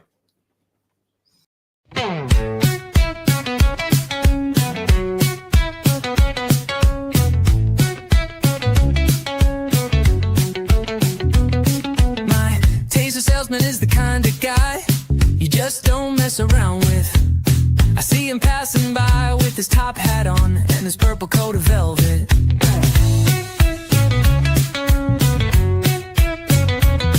My taser salesman is the kind of guy, he gets so excited when they call him in to testify. He says, yeah, I'm invited to show and tell all about the tasers that I sell in court. He's proud to give the word, he's happy as a songbird. My taser salesman has got all the toys, he's a big time vendor. If you want a high voltage device, he's the guy you should surrender to. The next time I got pulled over, the cop said out of the car, I said before you pull out your taser, you should talk to my lawyer who can show and tell all about the tasers that he sells in court.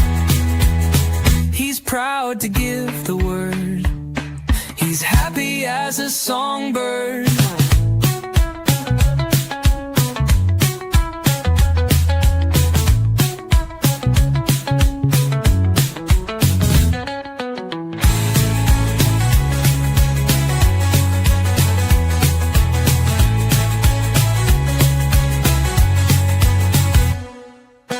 The next time I got pulled over, the cop said out of the car, I said before you pull out your taser, you should talk to my lawyer who can show